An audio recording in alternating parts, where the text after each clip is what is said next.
Geomikschama.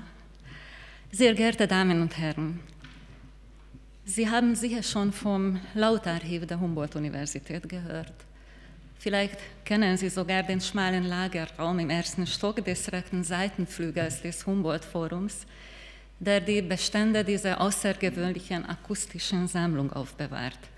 Etwa 10.000 Schellackplatten, Wachswalzen, Tonbänder, Gelatin- und Aluminiumplatten, historische Geräte und ein reiches Dokumentationsmaterial. Ich habe diesen eindrucksvollen Ort erst vor kurzem entdeckt.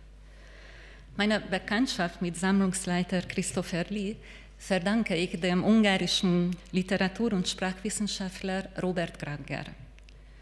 Gragger gründete 1916 das Ungarische Institut der Berliner Universität und 8 Jahre später, 1924, das Collegium Hungaricum. Das Ungarische Institut gilt heute als der älteste außerhalb von Ungarn kontinuierlich existierende Lehrstuhl für Hungarologie. Und das Collegium Hungaricum, damals eine Art Wissenschaftskolleg, heute das Ungarische Kulturinstitut in Berlin, feiert nächstes Jahr seinen 100. Geburtstag. Im Juni jenes Jahres 1924 besuchte mein vielfältig begabter und charmanter Vorgänger Robert Gragger die Lautabteilung der preußischen Staatsbibliothek, wo der Englischlehrer und Sprachwissenschaftler Wilhelm Dögen seine Stimme auf Lautplatte festhielt. Gragger sprach Ungarisch, in feierlichem Ton, klar artikuliert, ohne einen einzigen Versprecher. Das während der Aufzeichnung entstandene Foto zeigt einen jungen Mann mit einem Blatt Papier in der Hand vor einem riesigen Sprachtrichter stehend. Dank dieser Fotografie und dem digitalen Katalog des Lautarchivs konnten wir die Aufnahme ausfindig machen. Mitte September saß ich mit meinem Kollegen im Büro von Christopher Lee und wir lauschten aufgeregt einer noch nie gehörten Stimme. Unsere Aufregung war zu verstehen, denn seit 1924 waren wir die Ersten, die den Inhalt dieses Vortrags verstehen konnten. Die Aufnahme mit Robert Gragger gehört zu den Stimmporträts von bedeutenden Persönlichkeiten des Deutschen Kaiserreiches und der Weimarer Republik, die sich heute in der Sammlung des Lautarchivs befinden. Für uns ist sie ein kostbares Dokument und die einzige Quelle, die seine Stimme aufbewahrt. Wenn Sie das Lautarchiv kennen, werden Sie wissen, wenn nicht, dann ahnen Sie, dass diese umfangreiche Sammlung auch Tondokumente afrikanischer Sprachen enthält. Seit Beginn des 20. Jahrhunderts nutzten deutsche Wissenschaftler die damals neue Methode der Grammophontechnik, um Sprachen anderer Kulturen aufzuzeichnen. Während des Ersten Weltkriegs entstanden Sprachaufnahmen mit afrikanischen Gefangenen aus den Kolonien der Kriegsfeinde. Ziel war die systematische Dokumentation der in den Gefangenenlagern gesprochenen Sprachen. Schicksal und Erfahrungen der Sprecher waren damals nicht von Interesse. Eine Datenbankabfrage im Lautarchiv zu afrikanischen Sprachen ergibt mehr als 500 Treffer. Es sind Aufnahmen von Standardtexten, traditionellen Liedern und Märchen aus den Ländern der Sprechenden. Es wurden aber auch persönliche Berichte aufgenommen. Auf Bantu gibt es zum Beispiel 138 Dokumente, auf Wolof 27, auf Yoruba 9, aus dem französischen Sudan 68, aus Kamerun 23, aus Benin 10. Die Sprecher wurden als wissenschaftliche Forschungsobjekte betrachtet, die individuellen Erzählungen, die kulturellen, gesellschaftlichen Kontexte waren damals uninteressant. Erst in den letzten Jahren wurde den unbeabsichtigten Spuren, die diese Tondokumenten zu entnehmen sind, Aufmerksamkeit geschenkt. Den Stimmungen, Sprechsituationen, versteckten Botschaften.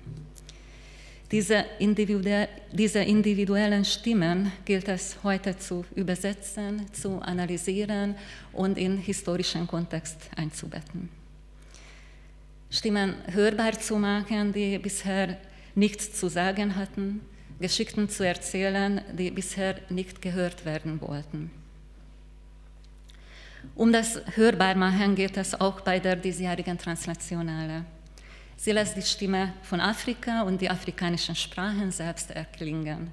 In Workshops, Diskussionen, Vorträgen, Konzerten und in einer Ausstellung, die 5 von den insgesamt mehr als 2000 afrikanischen Sprachen vorstellt. Auch zu diesen bietet das Lautarchiv historisches Material. Und nun zu meiner Muttersprache, zum Ungarischen.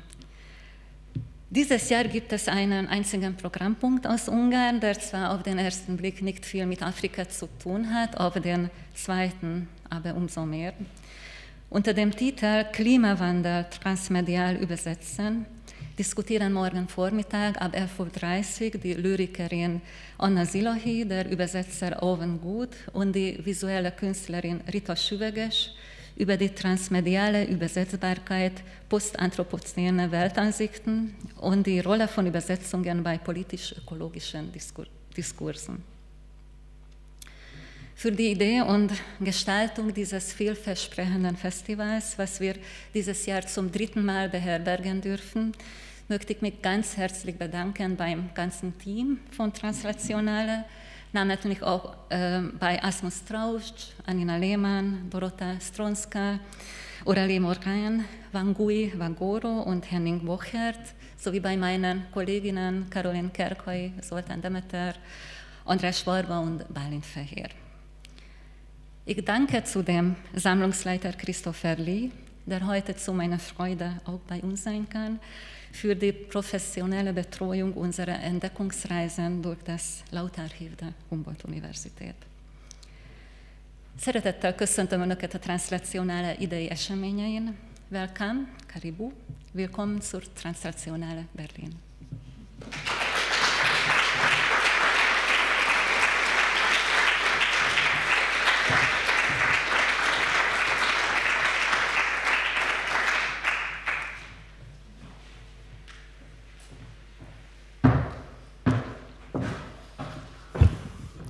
Üdvözöljük a Collegium Hungaricum Berlinben.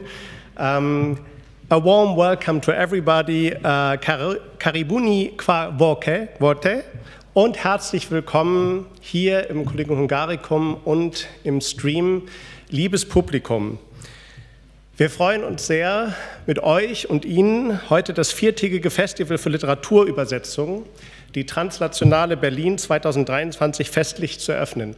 Und ich danke ganz herzlich Martha Notch, nicht nur für die Eröffnungsworte, sondern wieder für die Beherbergung, aber es ist ja viel mehr. Es ist eine Kooperation, es ist mittlerweile ein warmes Freundschaftsverhältnis und wir sind sehr dankbar und das ganze Team sei von uns bedankt. Erwähnen möchte ich speziell Caroline Kerkhoy, die mit uns die letzten Monate das erarbeitet hat und natürlich Zoltán Demeter, András Schwager und das Team, die sehen Sie jetzt nicht immer, aber die sitzen sozusagen hier über Ihnen und hinter Ihnen und ohne die würde hier gar nichts klappen. Da wir aus verschiedenen afrikanischen, europäischen und asiatischen Ländern Gäste hier haben, internationale Gäste, würde ich jetzt einmal zur derzeitigen Lingua Franca des Globalen wechseln ins Englische.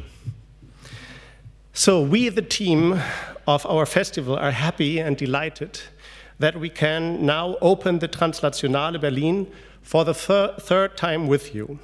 This year, too, we have paid attention to the diversity of languages as well as to the plurality of topics and formats.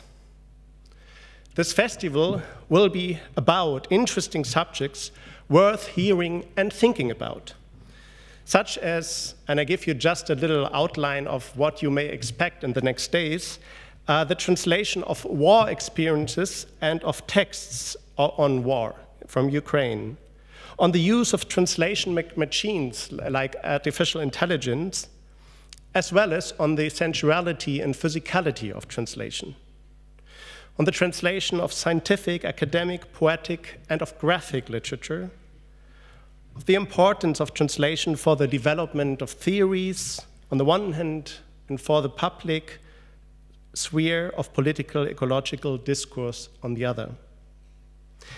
And again, as the last 2 years, we will present new books and current translation projects. And as every year, we are also interested in transmedial forms of translation. For example, from concepts into visual media, so we have a film screening, for instance, and from language into movement or music, the neighbor art of poetry, as I would call it. There will be also a red, or let me say rather multicolored thread running through the diversity of our program. This focus is introduced in the subtitle of our festival. Sauti ya Afrika is Swahili and can be translated something as the voice of Africa or sound of Africa. And the English subtitle, Sounding Africa, can not only mean Africa producing sounds, but also sounding the continent, as if translation was something like a sounding board.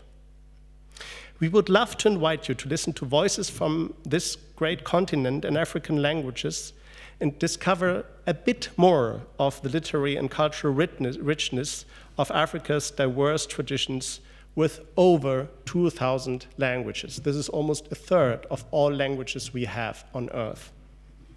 And obviously, we can't make them sound all tonight, but a few. Tonight, actually, after these speeches, we will, and I'm the last one to speak before we have the reading. Tonight, we'll start by presenting wonderful poets, writers, storytellers, as well as translators from Kenya, Mali, Senegal, Sierra Leone, South Africa, and from the African diasporas of Britain, Brazil, and Germany. The translator, author, scholar, and our curator, Wangũi Goro from Kenya and UK, has selected them, and we are excited, honored, and grateful that you are all here. So welcome Abdilatif Abdalla, Anni Domingo, Gomolemo Moagi, Jess Oliveria, Coumba Touré, and Canon Francis Omondi, and you will have the stage in a few minutes.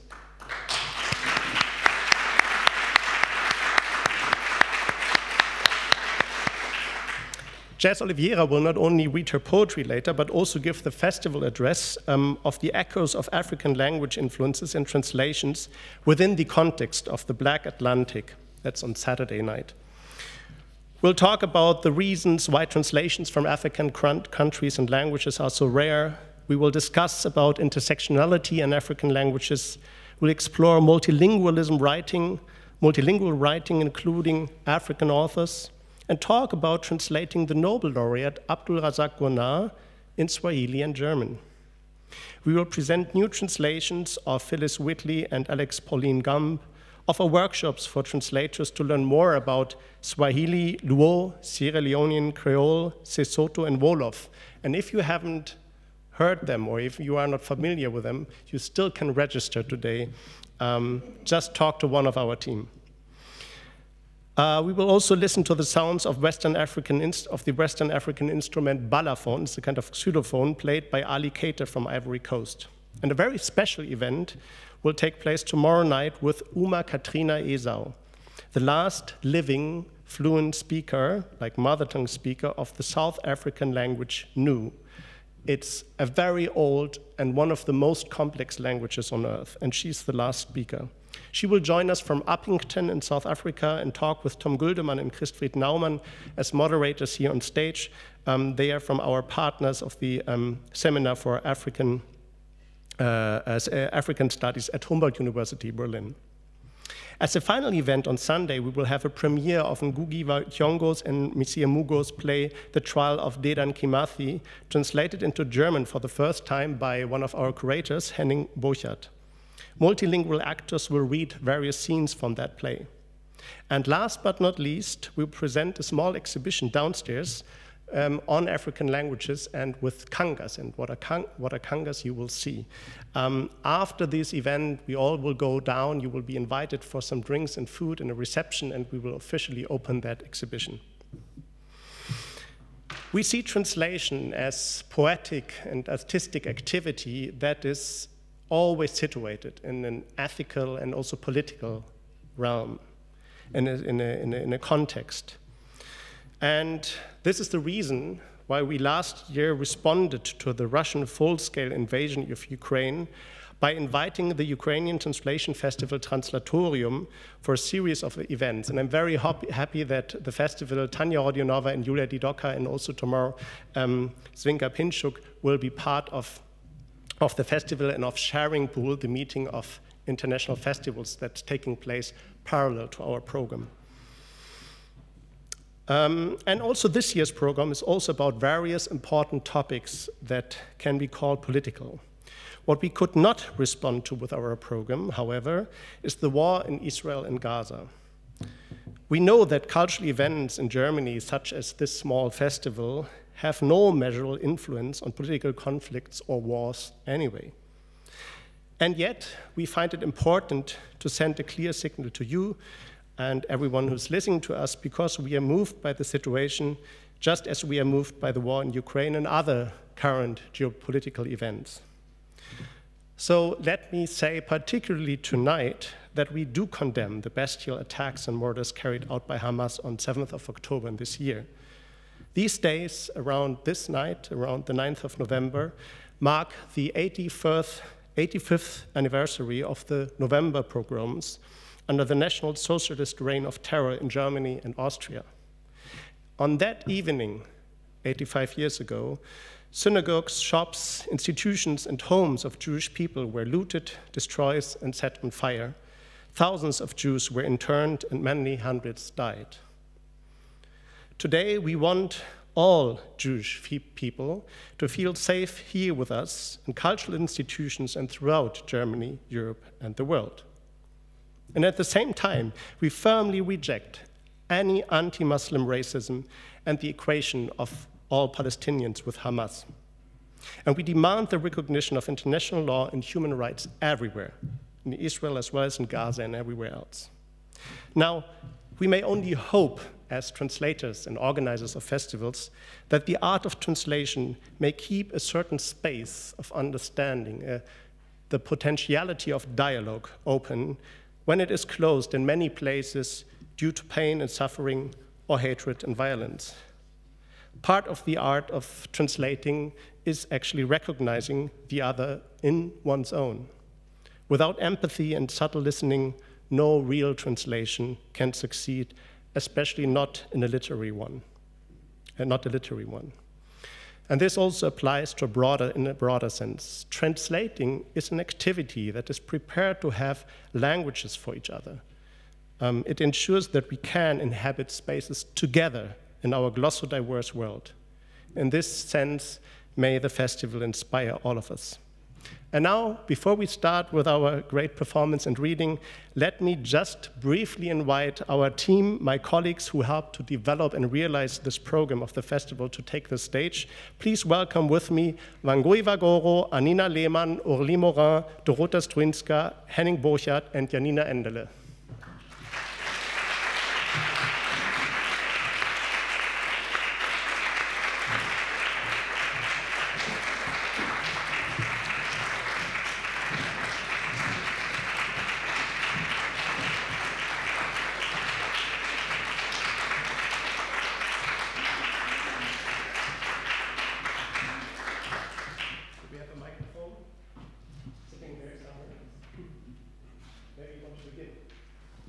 Sure. Hi, I'm Janina Endele, and I was happy to organize the little exhibition you can see on the ground floor. I'm Anina Lehmann. I'm the project manager of the festival, and we agreed to kind of try out a little bit our own language skills, translation skills, and since we're here at this wonderful Hungarian Cultural Institute, I've had the luck to work with our wonderful Hungarian colleagues who taught me some Hungarian. And you realize that, you have different sayings in different languages, but sometimes it's the same or very close. And the one that I learned last year and again this year, I will try to say it, Amit malmekta hetz ne holoste holnobra. Which means, in German, was du heute kannst besorgen, das verschiebe nicht auf morgen. Which means, what you can do today, don't leave it for tomorrow. So the great principle of organization that we share with our Hungarian colleagues. Yeah, danke, Nina. Hi, I'm Aurélie Morin, and what should I say? Bonsoir. We prepared a sentence for you, and this is mine from Mohamed Mungassar, Silence du cœur. La traduction est une métaphore de la condition des hommes. Échec et espoir. Babel n'a jamais cessé de se bâtir, mais elle a changé de sens. Elle n'est plus verticale, mais horizontale. Une Babel heureuse. Elle ne cherche plus à rallier le ciel, elle tente de relier les hommes. Übersetzung ist eine Metapher für die menschliche Existenz. Niederlage und Hoffnung. Babel hat nie aufgehört, sich weiterzubauen, aber es hat die Richtung gewechselt. Nicht mehr vertikal, sondern horizontal. Ein glückliches Babel. Es strebt nicht mehr danach, sich mit dem Himmel zu vereinen, es versucht, die Menschen zu verbinden.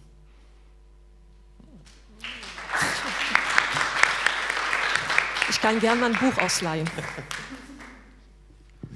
Hello, guten Abend, hello and welcome. My name is Henning Bochert. I'm obviously part of the team, and I also prepared a quote. Only in English though, I didn't translate it. And I don't want to do that on the fly, so I'll just leave you with the English. It's a quote by Kate Briggs from This Little Art. Consider the way the thing is working and reading all together, the way its many parts work in relation to one another, and the larger way in which the translation relates to the circumstances and motivations for making it.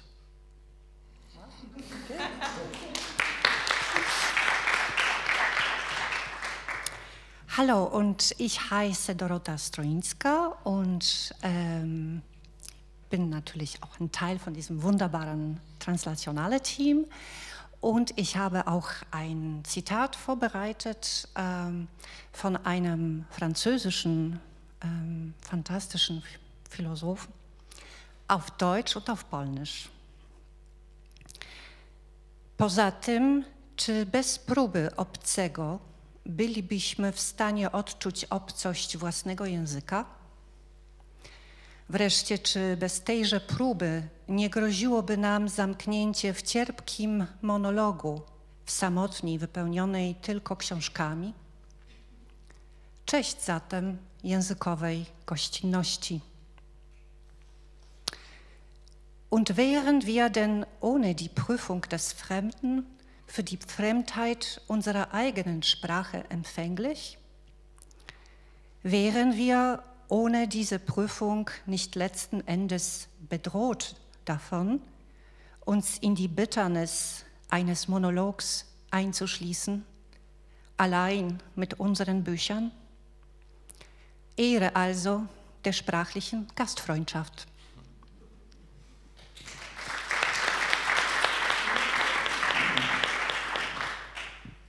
Thank you so much for having me here. I don't speak German, so it's a great honor for me to be here. I don't have a quotation, but I did want to share something very special that we do in East Africa, and I'm inspired by Professor Mshaï Mwangola, who was with my spirit throughout the curation, and she was also one of the big proponents of something that we call orature. And our greeting, as she reminds us in Shona, is, I am well if you are well.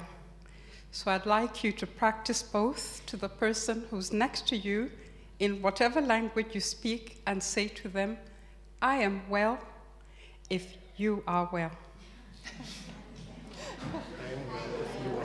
In German. Mir geht es gut, wenn es dir gut.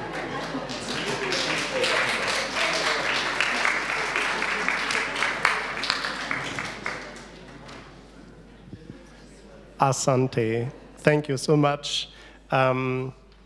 English was already taken, so I try to translate a verse or three verses actually from a poem by Yehuda Amichai, a poet, into a dialect, or not, it's actually an own language from the region I come from, northern Germany. Und der einsamen Mann, den achtersten Winkel von den fernen Land doodklaagt, sloot de ganze Welt in Kreis mit ihm. In English, and the lone man who weeps over her death in a far corner of a distant country includes the whole world in a circle. And may we all include and be encompassed in joy for this festival. So thank you, everybody. Asante.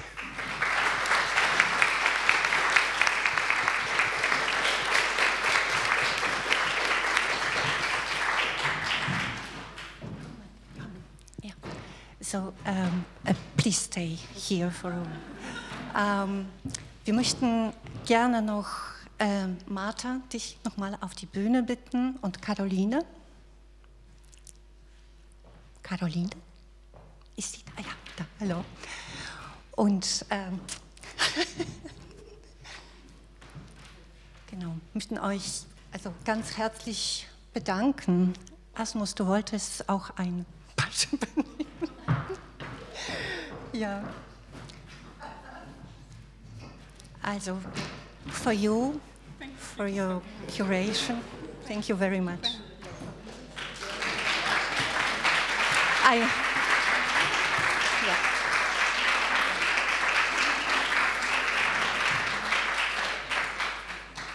We know you love flowers, so and you too. So it's our symbolic thank you.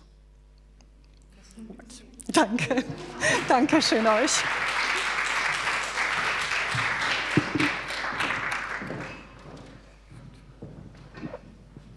So, very briefly, it is my role now to welcome the moderator of this evening, who has already been on stage just now. She is a tremendous translator. She's a scholar. She's an author, a poet. She can even sing. We may hear something. And she's a curator of various festivals and meetings of translators. And I just say that in some sense, the topic or the issue, the focus of this year is also due to Wangũi wa Goro, because she was already our guest last year, and she had a beautiful conversation with Remy Chukwute, who will actually lead one of our workshops on Sunday, on translating African languages. And she performed in Swahili and Kikuyu, and it was so beautiful that we asked her whether she would curate, be part of our curators team for this translationale with our focus on African languages. And I'm very grateful, honored, and happy that you are here. And please welcome again Wangũi wa Goro, and she will introduce all the guests of tonight.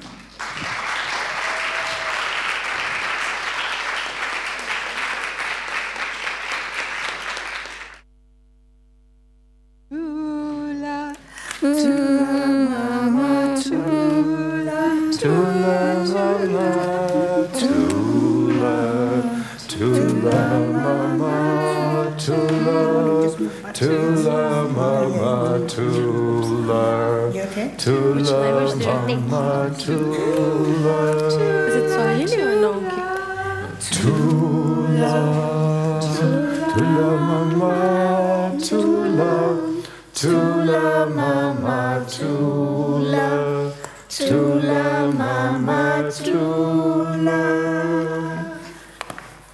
It's our great pleasure to be here with you. I'm going to introduce these great African people who have traveled, all of them, from the continent of Africa and from Brazil to be with us today. I will introduce them before they speak, but on the furthest right is Abdilatif Abdalla, who in Kenya, where I'm from, we consider as our national poet. Abdilatif Abdalla, karibu sana.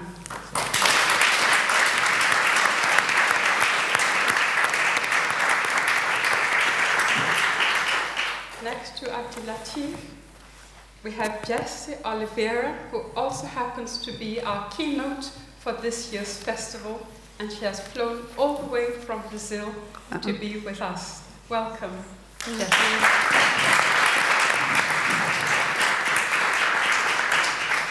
We have Coumba Touré, who has come from Senegal. Bienvenue chez nous. Karibu. Merci. That is Coumba Touré. And then we have Gomolemo, who has come all the way. She's come the furthest distance of all of us from South Africa. Gomolemo Moagi.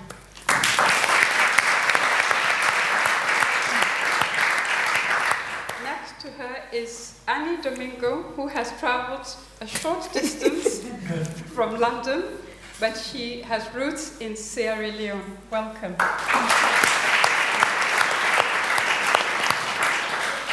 And my brother, Kanonikus Francis Omondi, who speaks 23 languages, and who is from my own Kenya, and who has the most beautiful voice in the world. Karibu sana. Thank you.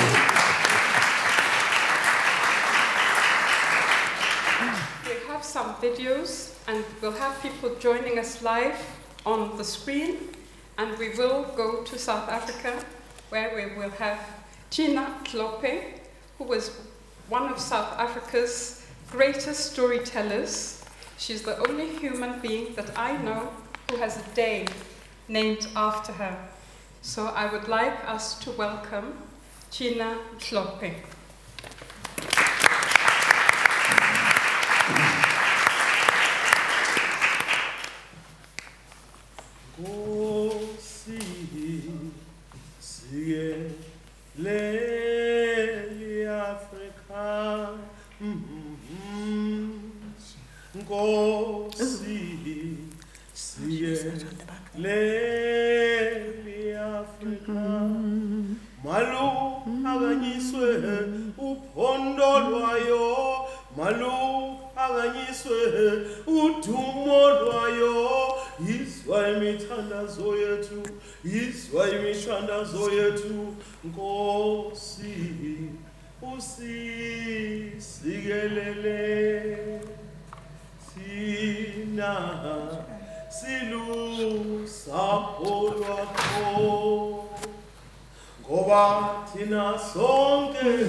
I am Dr. Gcina Mhlophe from Durban, South Africa.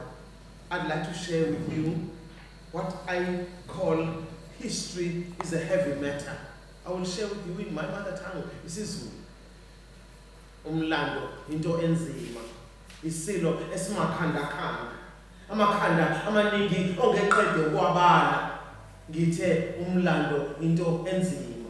Isilo esimakhanda-khanda esimibalabala ongeke ukwazi ukuyibala uyiqede uthi noma uyithinta ungazi ukuthi uzothinta phi uyeke phi. Umlando into enzima.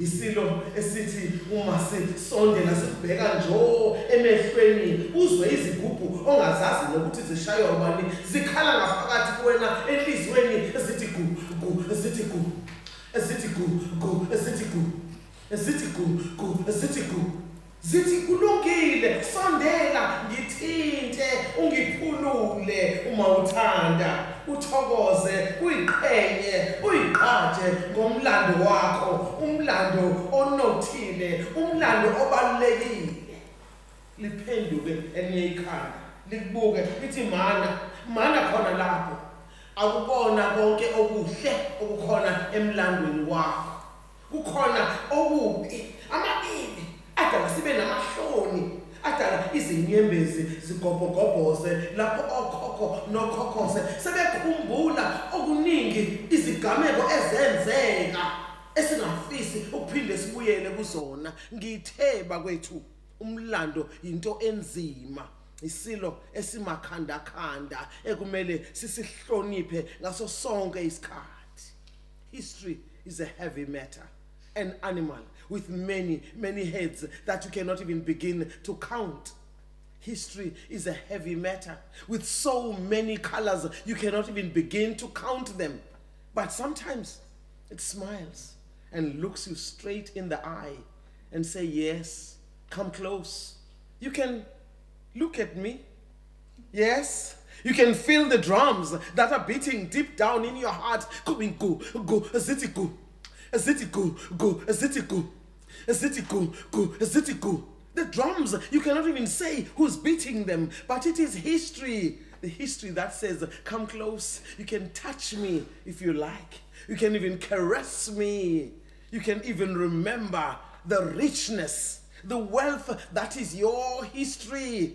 Sons and daughters of Africa, history is a heavy matter. It says to you, please be proud, honor, celebrate the history that you come from.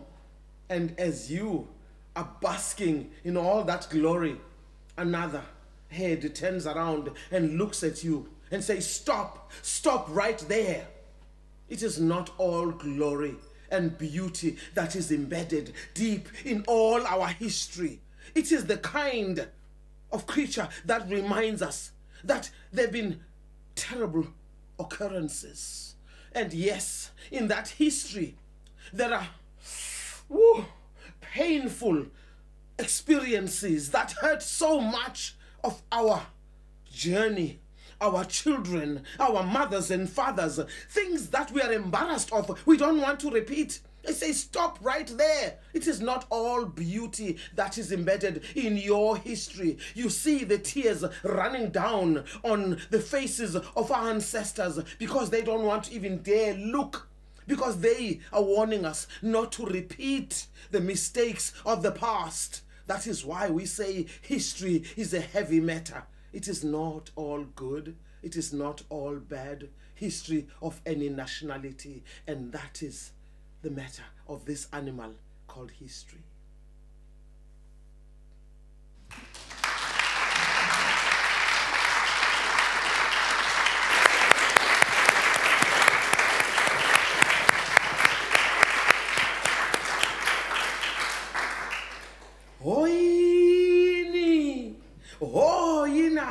Everybody come out and watch.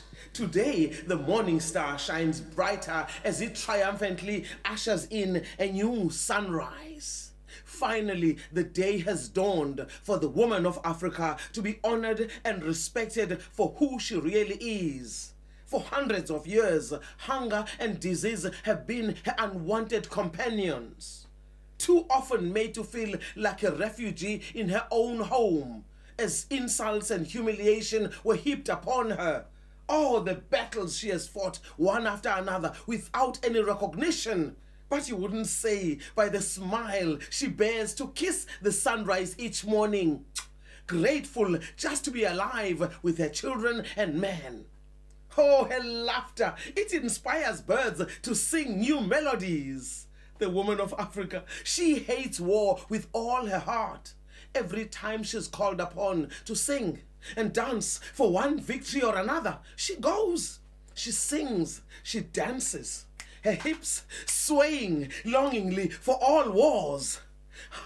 All wars to end, for every bullet on the African soil to turn into a ripe, juicy fruit, a vegetable seed, a cup of rich, creamy milk, or a pen to write with.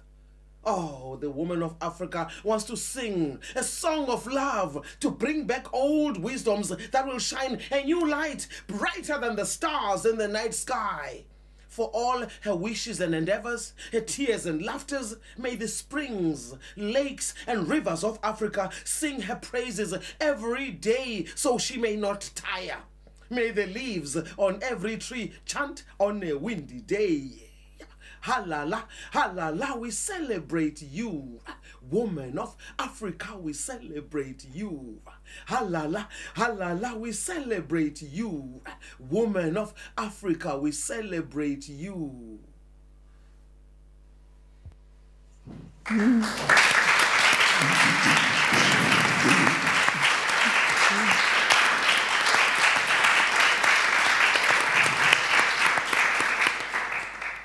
Thank you so much, Gina. I hope that you can see us. We're streaming live, so just be aware that we are live.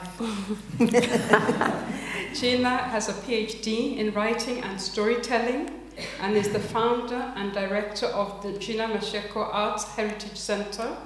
Her works have been translated in many languages, including all official South African languages and Braille. She has staged her plays in the United States, UK, Greenland. Her best known and studied theater text is Have You Seen Zandile?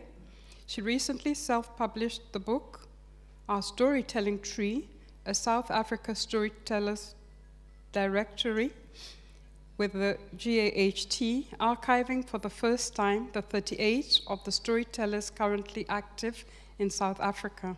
Dr. Mhlophe has received numerous awards, including OBIE in 1987, the Multi-Choice Africa Legend Storyteller Award, and most recently the SAFTA Lifetime Achievement Award.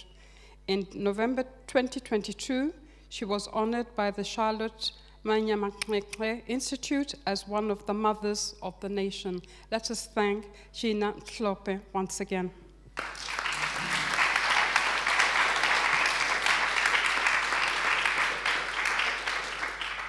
Sasa ni furaha yangu tele kumkaribisha mwenzangu Abdilatif Abdalla ambaye ndiye mshairi wetu wa Kenya. It's my greatest honor to welcome Abdilatif Abdalla, our national poet of Kenya, who was born in Mombasa in 1946 and a writer, and he's a lecturer and political activist who writes in Kiswahili. He was imprisoned for his support of the opposition Kenya's People Union from 1969 to 1972, and while in solitary confinement, wrote the poems collected in the volume Sauti ya Dhiki, which subsequently won the Jomo Kenyatta Prize for Literature. Quite an irony. After exile in Tanzania from 1972 and Great Britain from 1979, where he worked for the BBC World Service, among others, Abdilatif Abdalla has lived in Germany since 1995, but we'll take him back soon. He teaches Kiswahili at the University of Leipzig. Welcome, Abdilatif Abdalla.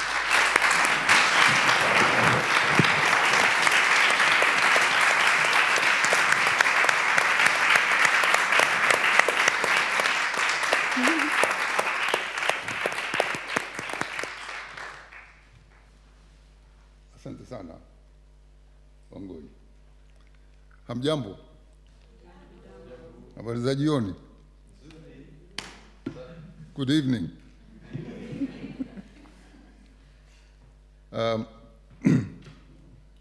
Thank you so much, Translationale Berlin, for having invited me to participate in this festival. And thank you, Wangũi, for masterminding in plucking me out of my holiday in Kenya, in Mombasa, so that I could be here. I just arrived last night. I couldn't say no because Kiswahili language was involved in this festival. And wherever Kiswahili is, I like to be there. Because this is, I think, the only work which I know and which I've been doing since I started working. I spent most of my life working on this language and its literature. So I just couldn't say no when I was told that Kiswahili will be one of the languages involved in this festival. So thank you so much for giving me this honor and this opportunity to be part of this festival.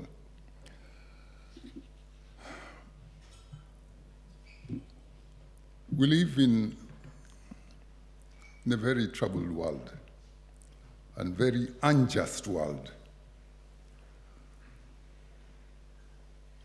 I'm 77 years old now. As Wangũi just said, I was born in 1946.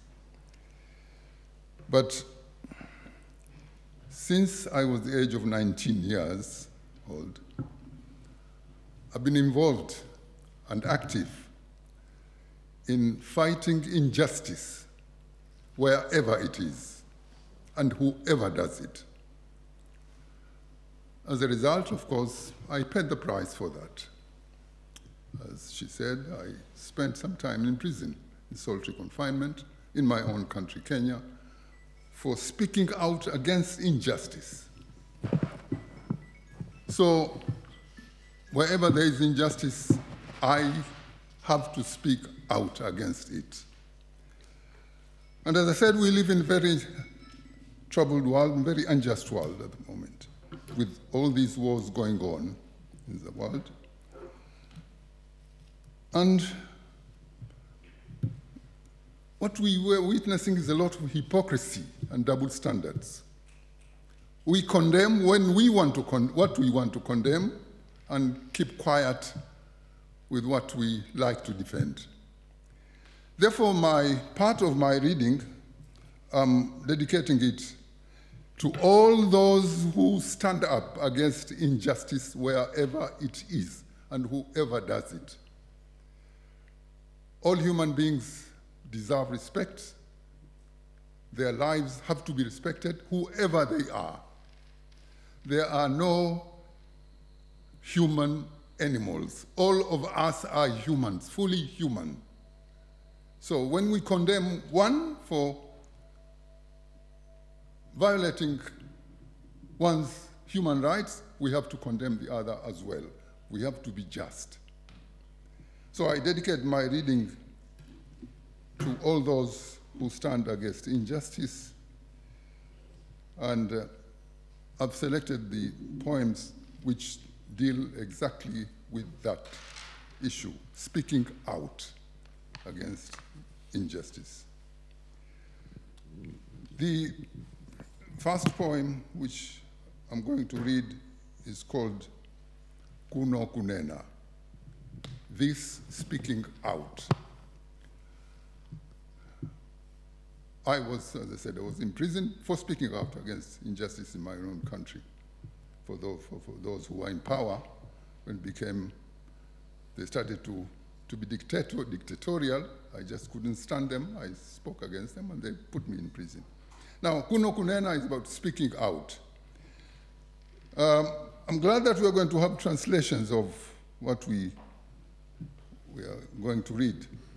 But I always say that reading or hearing a poem in translation is like kissing somebody whose face is covered. You don't get the real thing. All this sensuousness is lost. And poetry, words in poetry don't only have meanings. Words in poetry have more than meanings. Words in poetry have, apart from sounds, they also have smell, they have flavor and taste, and all that is lost in translation. A very good example is this poem I'm going to read. Just listen to it in its original language and then look at the translation. It's not the same thing. But this is what we have.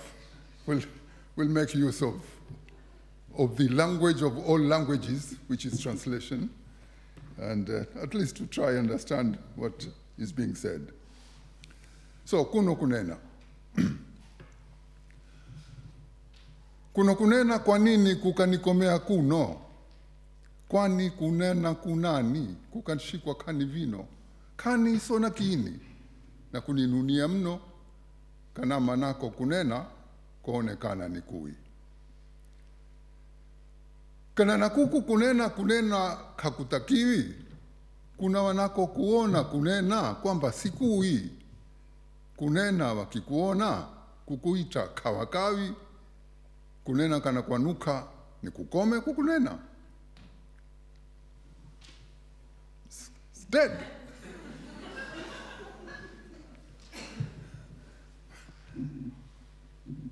Now, this poem ends with a question. If speaking out,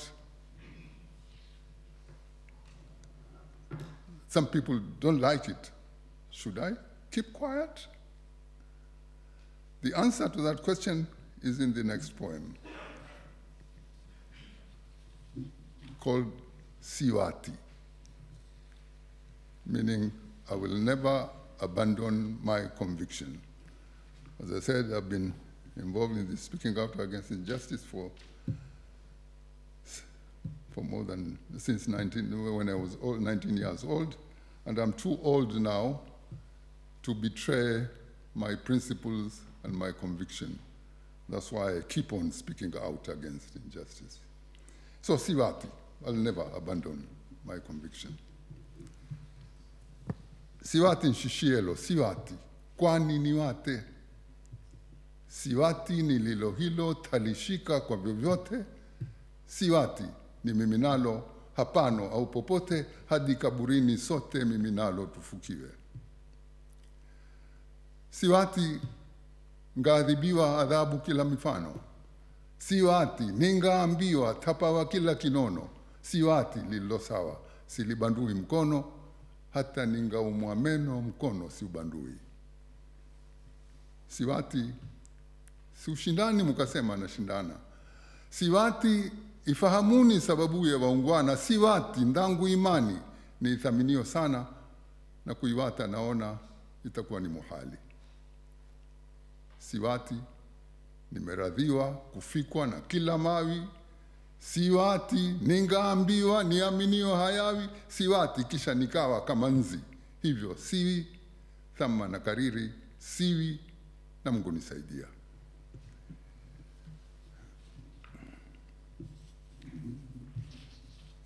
The third poem is again about another type of injustice which is being committed all over the world, and that is economic injustice. And especially we who come from the so-called third world countries, we are the victims of that type of injustice, as I'm quite sure all of you know. I'm sorry to say this, but what is now called the first world would not have been what it is now were it not for the economic injustice which was meted out in Africa, in Latin America, in Asia. So this poem, the third poem, is called Kibarua, meaning casual laborer. Now in here, the casual laborer is lamenting that he is the one who produces all this wealth, but at the end of the day, he ends up with nothing, and it's somebody else who benefits and becomes wealthy from the sweat and blood of this casual laborer.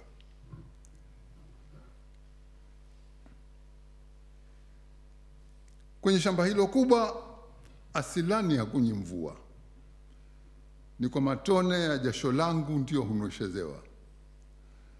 Kwenye shamba hilo kubwa sasa imeshaiva kahawa na bunize ni matone ya damu yangu niliyotoa, ndipo mte ukatipuza. Buni hiyo itakaangwa, buni hiyo itapondwa pondwa, buni hiyo itasagwa na buni hiyo itafyondwa fyondwa, bali itabaki nyeusi kama ngozi yangu kibarua. Waulize ndege kwa nyimbo nyanaa na tutumbui zao.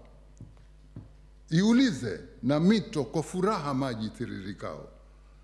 Uulize na upepo mkali kwa ghadhabu uvumao. Viulize, ni nani araukae na mapema kuzitema mbuga na kuzilaza?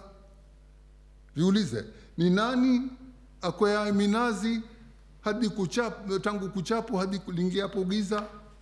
Viulize, ni nani abebeshwaye mizigo hadi maungo yakageuka shaza, halafuye hana faida moja apatayo wala malipo yanayotosheleza isipokuwa kusundugwa na kutupiwa matambara na vyakula vilivyooza? Viulize, ni nani huyo? Ni nani? Viulize, ni nani alimaye mashamba na kuyapalilia na mimea kocho kocho ikajaa kwa uzito ikajinamia? Hatimaye nani atajirikae mali akamiminikia, akaotana kitambi kama mjamzito wa miezi 9 na akaongeza magari na wanawake kutoka na kungia? Viulize, ni nani huyo? Ni nani? Na hao ndege kwa nyimbo nyanaa na tutumbi zao, nayo hiyo mito kwa furaha maji tiririkao, na huo upepo mkali kwa ghadhabu uvumao, vyote hivyo vitatu vitakujibu kwa umoja wao, ni kibarua manamba ndiye mtendaji hayo.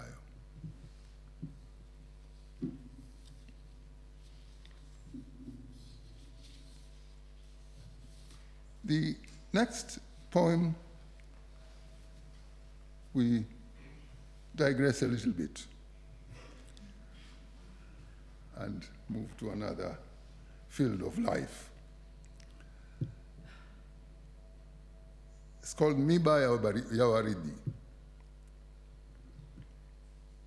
Nalilifuma waridi uwajema la haiba, moyo ukakosa budi kwa kulemewa na huba, ukawa hawishi hodi na kutaka mkuruba.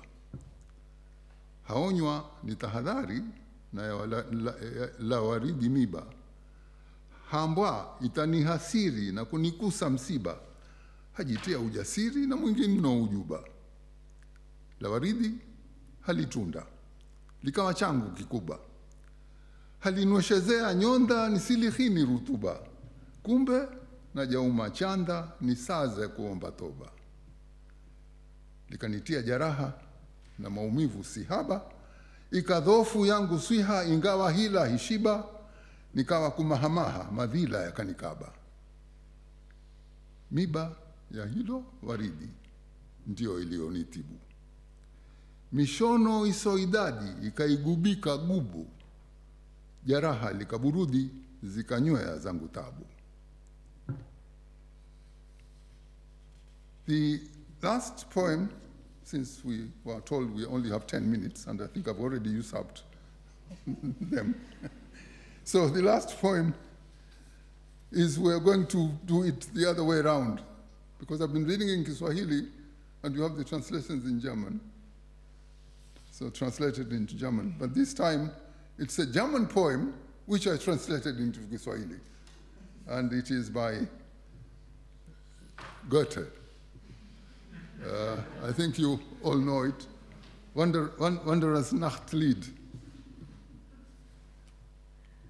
Kimya kimetanda kote vileleni, na juu ya miti kumepiga shwari. Hata nao ndege walio mwituni hawaimbi tena nyimbo zao nzuri. Basi nawe mja hivi karibuni utapumzika, bora usubiri. Thank you very much.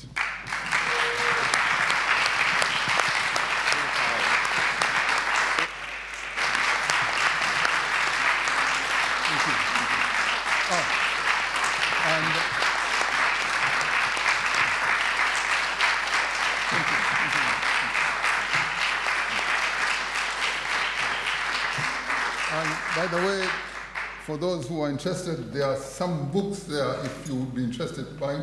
There's one here called, you can see, this person I don't know. It's on sale there. And for those who read Kiswahili, this is the prison collection of my poems, which I wrote in prison. It's available there as well for those. And another collection of 19th century Swahili poets from Pemba Island in Zanzibar. It's, so for those who are interested, after the session, I think we can deal with that. Thank you much once again.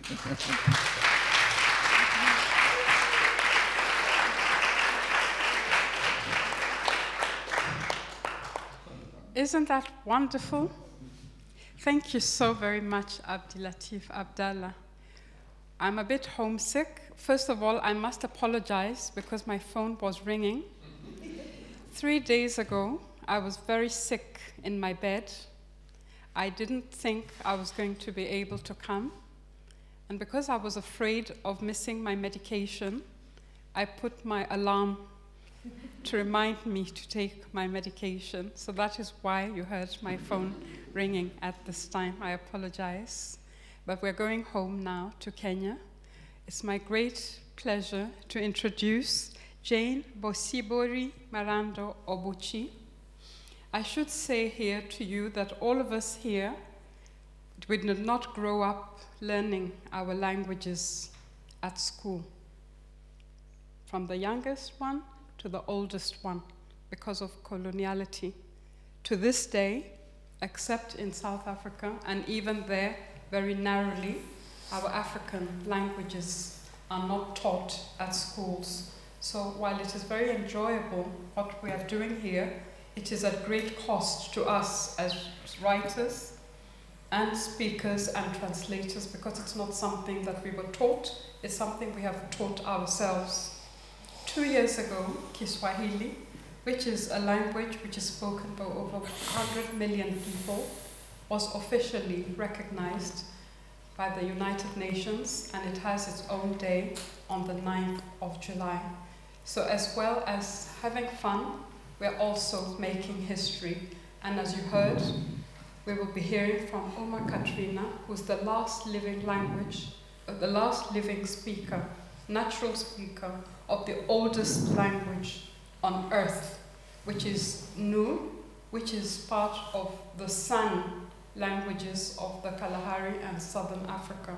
So these are really historic moments that we're here in Germany, and this is also the place in 1884, if you remember, where our story with European languages began. So it is really a very symbolic gathering that we have here. Next year will be a decade year, but we will go to Jane now, who really has impressed me so much by translating the African classics.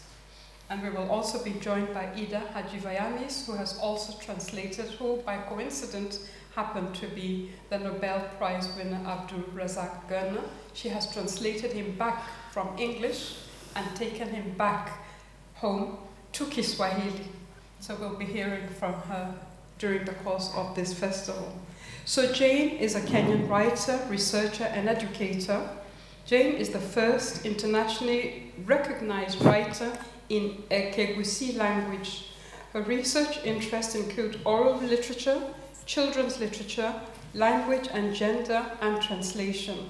She has published and translated in Ekegusi language numerous articles, including Ngugi wa Thiong'o's The Upright Revolution, The River Between, I Will Marry When I Want, Chinua Achebe's Things Fall Apart, and William Shakespeare's Romeo and Juliet.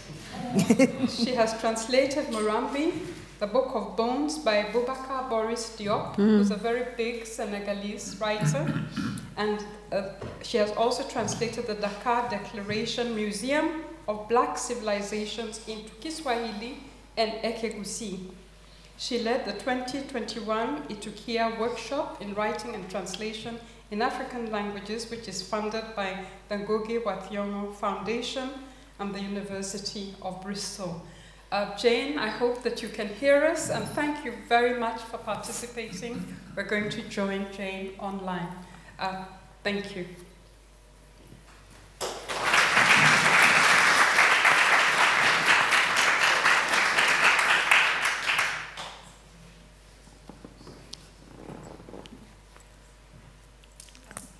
My name is Jenny Obuchi from Kenya.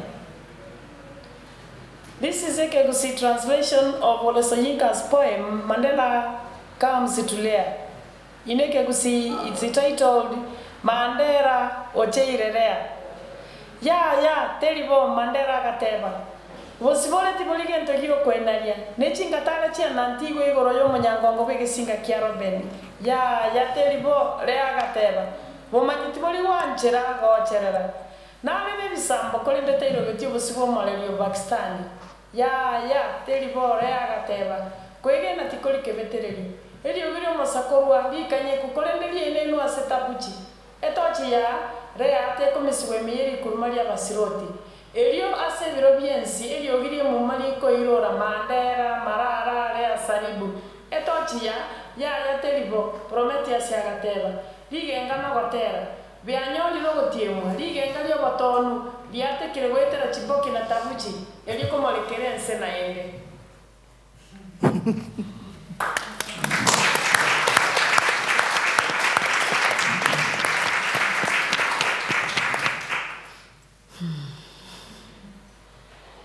Ladies and gentlemen, allow me to read an excerpt from Chinua Achebe's novel Things Fall Apart, in Kegusi language, translated as Bintombi Severerekani.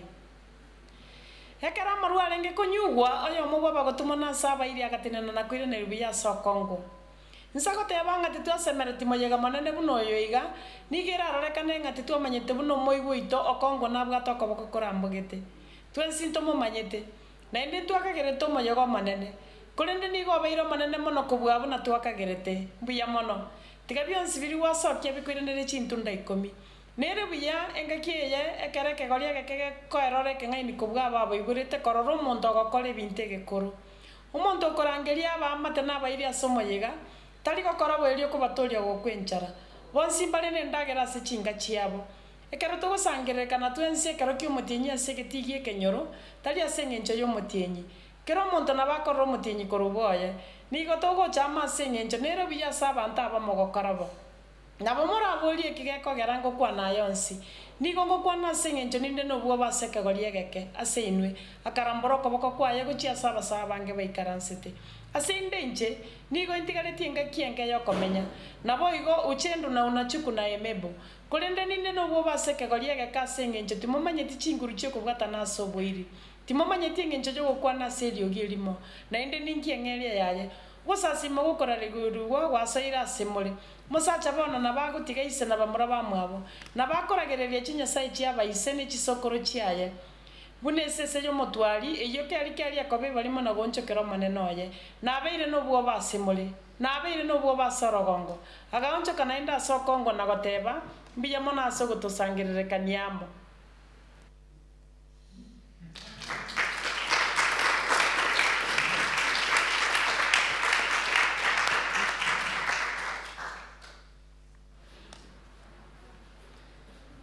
Dear ladies and gentlemen, my name is Jenny Obuchi from Kenya. I'm doing an extract from Rambi, the Book of Bones, as written by Boubacar Boris Diop from Senegal. A book that I've translated into Ekegusi and titled it as Murambie Getabu Kia Mauga. No nyakerebo, omonto geikaba tebeti balio bebisete ngababe keiro motego imi. Ugwesagara kwa mabasa konogo kaba aseli ororo chelindege kule kenene ge karu imeye kanisa nigo balenge gotuora na obaraiga aba interamwe na obaraiga bako kongontige siria sobotindi magena makaka rutogocha setu alenge tokaye bachira abande baba bagatema gocharo koro bago bakagwasa magoraito nabo babeta batanga ni kurusigwa bomoyo abande beke ombekyo bolendi kyo mu president bagaika una lili basa asegetiye kelisie kurate kamentekana bakaruta chipo mugete na korasa masasia chieto asabanto elio bagatoragera tosaime abantu nigo barenge kuminyokania gochekera ensinyo abantu barenge ona bange mono chiribwe 25 gose 30 tinarenge konyara korengereria ng'ikanisa ya Nyamatango gacha yarenga abantu abange buna baria toche tiko bana gwatanana umongino mogotu agatatebia abana bane ntige nkora masaba yo mwerio umongino mogotu akikobwa wiringire na bere gento kyo gukumia mubaro bwa abantu babolire baegwiri bagali ogokoro gusaba kwabo kwa mwerio kurwa igoro mutangani utakaire nerio umongino mogotu nerio girio kwegosa kubolimo baba tikwamanyete nigo twararete igoro na gutokarwana na Nyasaye bwa batusi aroro goika ugakiamuka tokamoita na bono nekibisio kiao aso gwako kama kwa moroye agatomo mutu wo mugino yugo ikase nyachieni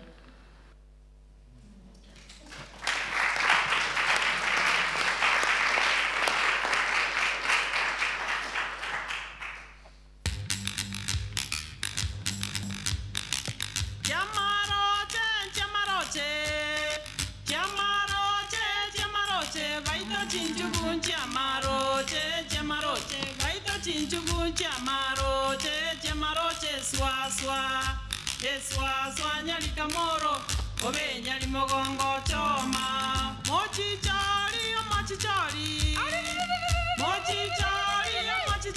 baito morao mochichori baito morao mochichori eswa nyali kamoro obe nyali mogongo choma wabokiro bwanchani wabokiro bwanchani boli bwakare bwanchani boli bwakare bwanchani tema naende torole tema naende torole onchongo minto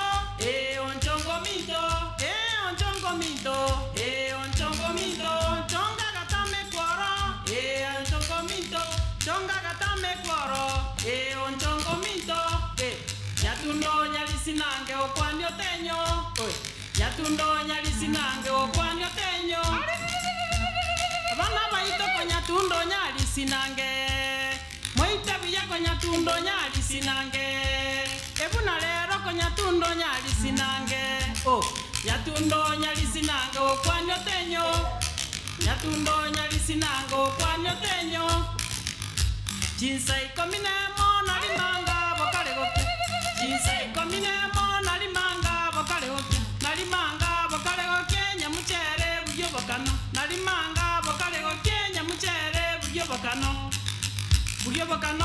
baba buryo bokano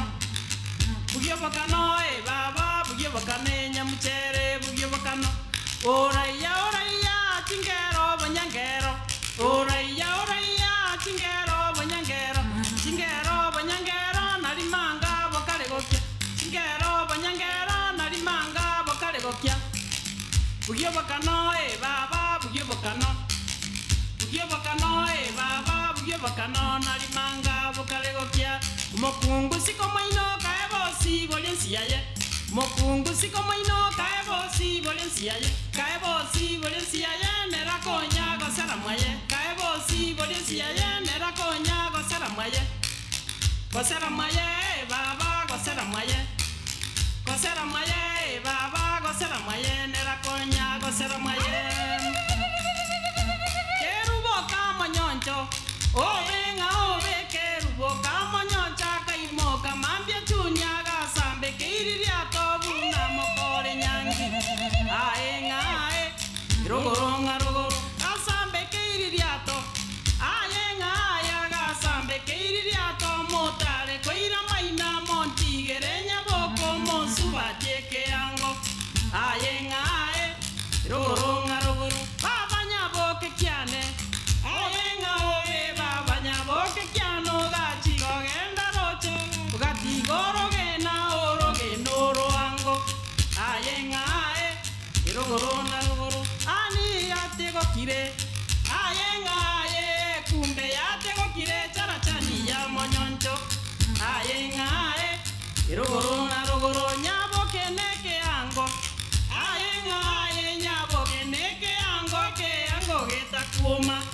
aye ngaye rogoronga rogoro kerubo kamanyoncho obenga obaka imoka mande chunyaga sambe kiriya tomota le koira maina monti yerenya bokomo subate kiango aye ngaye rogoronga rogoro yabokenga gokanya nyabokenga gokanya nyabokenga gokanya nyabokenga gokanya nyabokenga gokanya nyabokenga gokanya nyabokenga gokanya omoyo nyabokenga gokanya nyabokenga gokanya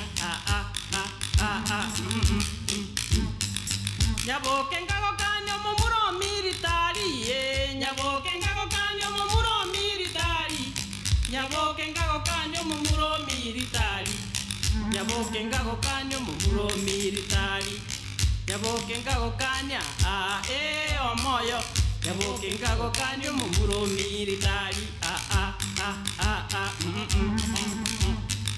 momuro militari nganale no borweire momuro militari nganale no borweire momuro militari nganale no borweire momuro militari omoyo momuro militari nganale no borweire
Tingole nyamuchera, che tingole nyamuchera, okogoro kongo monto, okogoro kongo monto, makaga tuba, okogoro kongo monto, okogoro kongo monto, okogoro kongo monto.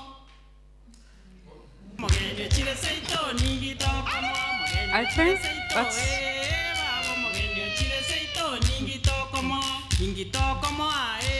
baba ningito como ngonde kale ngumbu baba ngonde kale ngumbu nyamaino mandegere baba baba mogene chile seito ningito como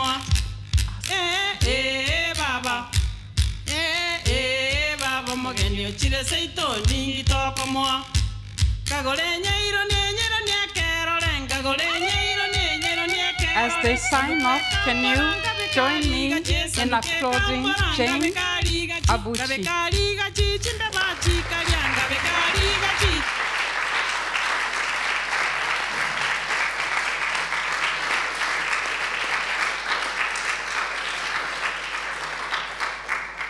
Jane is as modern as anyone in this room, but there is a resurgence in learning African instruments and African storytelling modes, and she's one of our best. So I'd like you to applaud her again.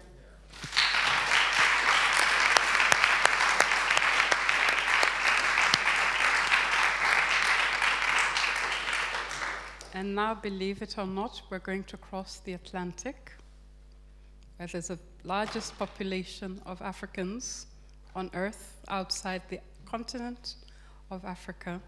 We're going to Brazil, and it is my greatest delight and pleasure to welcome Jess Oliveria, who I met last year. Guess where?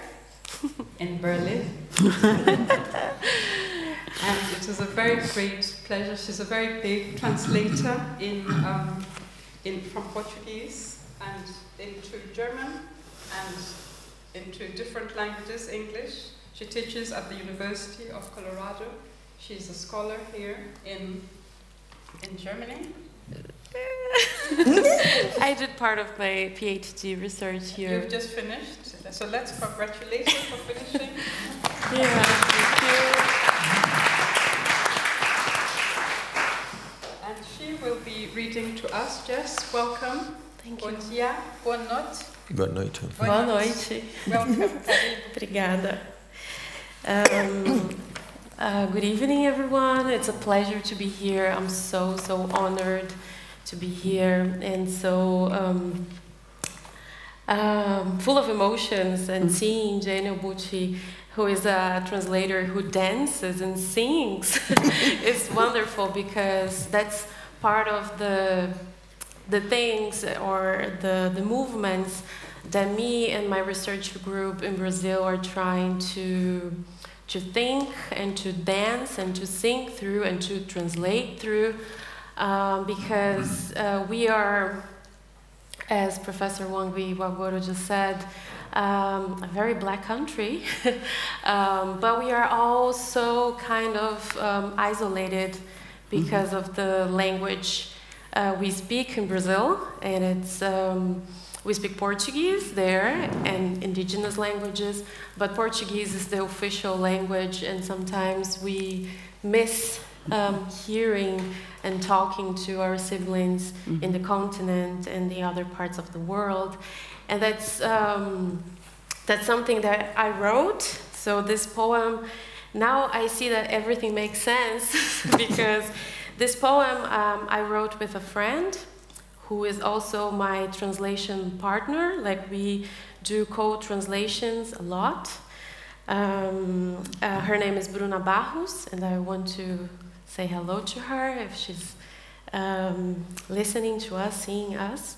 And this poem is called Traduzindo no Atlântico Negro. There's going to be the German translation.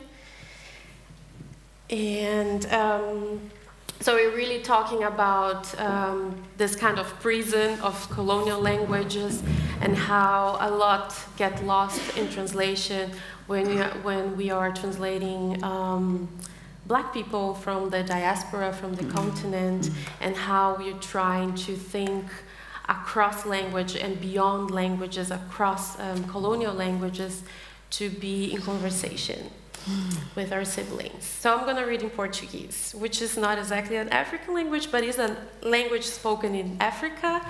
And most today, if I'm not wrong, most people who speak Portuguese in the world are people in Brazil and in other countries of Africa, like Mozambique and Angola. So the future of Portuguese is African and African diasporic. So, traduzindo no Atlântico Negro. O pluralismo linguístico presente e atualizado na diáspora pode ser um paradigma para a luta transnacional. Por meio dele, também podemos olhar para a nossa história no nível global, não apenas local. Ele também pode ser uma ferramenta para alcançarmos menos isolamento, mais trocas, menos intrusões, mais nós, por nós. Somos arquivos, temos um acervo linguístico, sensório, memorialístico, futurista, que vai além das línguas e das fronteiras nacionais. Essa língua comum que compartilhamos, como um espaço produtivo de fabulação crítico-criativa, é feita de motivações mítico-poéticas. É a produção da gente, é a gente. Nos traduzir é um processo de aprendizado reflexivo. Reencontramos, reencontros, imaginados, sonhados, articulados e codificados por nossos ancestrais. Reencontramos com elas. E há tanto mais do que as línguas escritas europeias modernas para ser traduzido entre nós. Há olhares e olhos, corpos que se movem e planos secretos, e símbolos e sons e mapas, sensações. Há a trama labirinto de nossas células e nossas diferenças. Todas elas impossíveis de traduzir, mas ainda assim a gente brinca. e traçamos planos. Ainda assim, sentimos. Ainda assim, oramos. Sempre Exu. Precisamos questionar e escrutinar nossas diferenças na diáspora negra, as gramáticas das pretitudes ao redor do mundo. A prática da tradução em comunidades negras transnacionais pode ser muito útil nesse projeto. A questão de lidar com línguas que não são nossas, mas que precisamos tornar nossas. Esse aqui é para o povo preto. This one is for black folks. Esse aqui é para as bichas das palminhas. Essa aqui é para as muchocheiras, para as clicadoras, para as que dizem Essa aqui é para as sapatonas, as maiores mestras das línguas. Um salve para sapas multilingües. Essa aqui é para nossos ancestrais que falavam em línguas. Esse é um poema de celebração. Nós partilhamos uma linguagem corporal, de cores, formas e maneiras. The struggle is real. Eu ligo para minha irmã e ela diz, hello. Ela se sente muito entendida quando eu rio de suas piadas, mesmo que ela não entenda nem um pouquinho as minhas. Provo as interdentais dela no café da manhã, depois do brunch. E no jantar, minha língua cansa, tentando memorizar. Como se posicionar entre meus dentes e o ar que eu respiro. Eu ligo para minha irmã e ela pergunta, how are you? Eu digo, tô bem. Ela ri, porque é tão engraçado, meu sotaque. Ela me diz. Ela come arroz e feijão quando eu faço para ela. Ela mastiga a vogal nasalada que eu ofereço para ela, mas ela nunca engole. Eu nunca consegui a porra do visto. Mas ela vem para cá sempre que dá vontade. Ela nunca bate na porta, tão engraçadinha, ela se sente em casa. Porque eu tento falar que nem ela. Porque ela reconhece meu riso e minha dor. Mas ela pode voar para longe. Eu me pergunto se ela consegue mesmo me entender. Se a gente pode unificar a luta. E se ela está me vendo lutando para entendê-la. Se the struggle is real, elas que lutem. Amém. A luta continua. Aviso. Eu não falo português. Eu não falo espanhol. Eu falo pretuguês. Eu sou cheia de manha. Eu amo quando meu dengo me faz um cafuné e dou um cheiro nela. Travessia. Se o internacionalismo negro não pode existir sem tradução, quem é que está traduzindo? Se a tradução é a chave para as fronteiras culturais, quem as desenhou? Quem tem os passaportes? Como podemos pertencer a um Estado-nação quando tudo o que eles fizeram foi nos ensinar a perecer? Traídas por línguas nacionais que não nos criaram. Por que chamaríamos elas de maternas? Eu sou a filha da terra. Os mares não serão meu túmulo, serão meus rumos. Por eles, eu vou caminhar e conectar.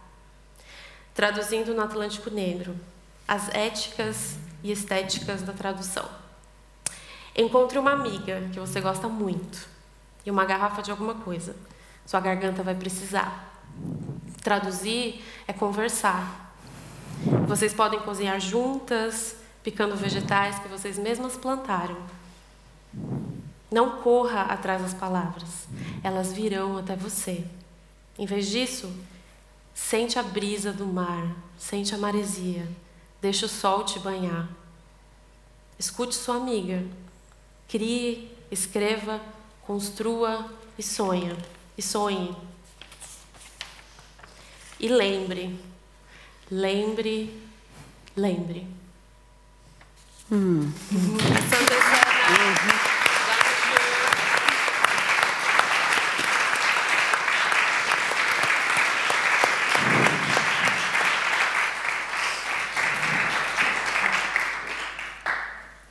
Are you having a wonderful time? Wonderful. So we're going to continue with this magical evening, which is very rare in any part of the world. So I want to use this opportunity to thank my team who helped to curate this wonderful festival, because even for them it's a surprise. I don't think that we expected that it would be so wonderful and so beautiful. So thank you so much for indulging me and allowing me to curate this very wonderful evening. Jessie, thank you very much. Let's support her again.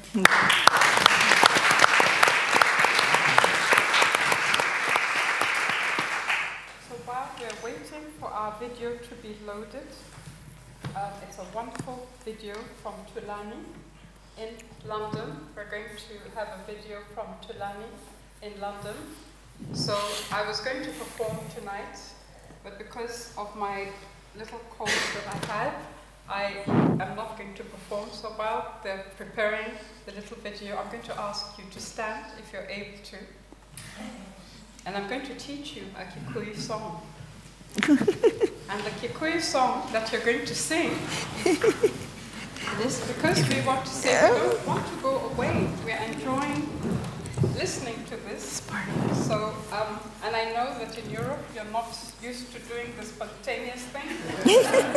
But for us, this is normal, as you saw with the dancers. So I want you to feel like them, relax, shake your body.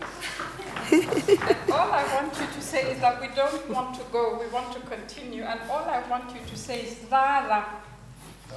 Dara. Dara. Lara. Lara. It's an R-ish sound, not L, but it's in Swahili, it's Lala, which means let's don't go away, spend the night. Lala. Okay. Lala. So you'll be here all night. So so I'm just going to just say Rara. Rara. Abdilatif Lala. Lara. Lara. Aidero nene. Rara. Rara. Rara. Rara. Naniwe. Rara. Wangerayo. Rara. Yamai namutu. Rara. Jesse Ritoe. Rara. Jugidendo Gevie. Rara. Naidero nene. Rara. Rara. Rara. Rara. Naniwe. Rara. Wangerayo. Rara. Yamai namutu. Rara. Doro tabito. Rara. Jugidendo Gevie. Rara. Naidero nene. Rara. Rara. Rara. Naniwe. Rara. Wangerayo. Rara. Yamai namutu. Rara. Applaud yourselves. Thank you.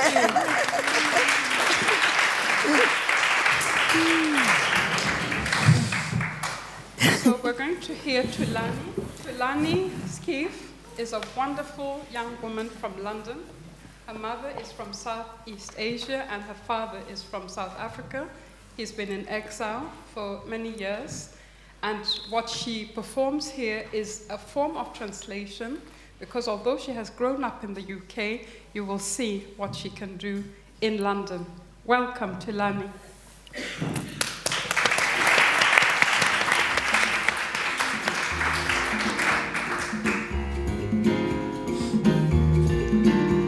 Custodians of the song, prayer and chant. We wake up with the quivering of hidden tendons of the night, whose tautness vibrates the morning into the breathing of a song that soothes the pain of our yearning for harmony. For we are the stewards of the garden of creative cultivation. We bear ourselves of the husk of the grain, throbbing with the deep inner music of being human. Our song invokes the spirits that permeate every nuance of life's timeless path.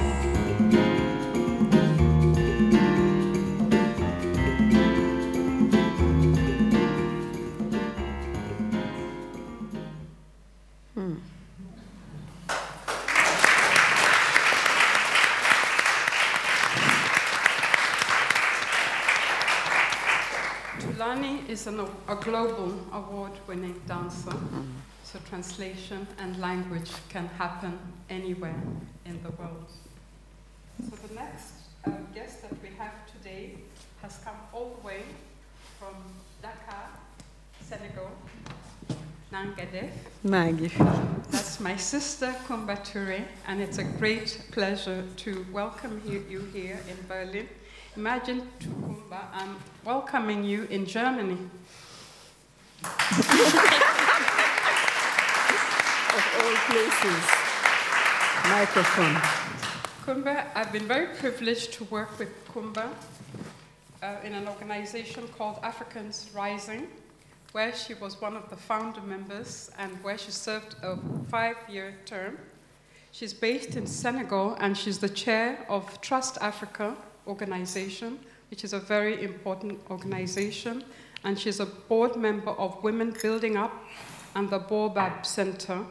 She's the founder of Invisible Giants, which is an organization celebrating women for positive changes in their communities. You can see their wonderful work online. She's a storyteller and children's book author. She's a former coordinator, as I said, of Africans Rising movement for justice, peace, and dignity, and former Ashoka, which is representative for Sahel supporting innovators.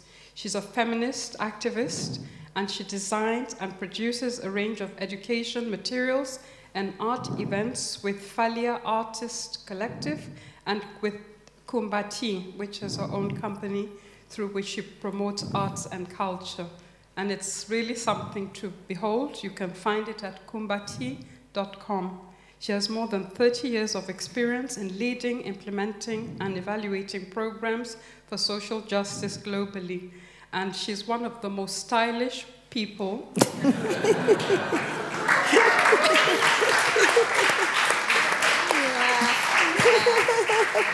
that I have ever met. Welcome. Thank you.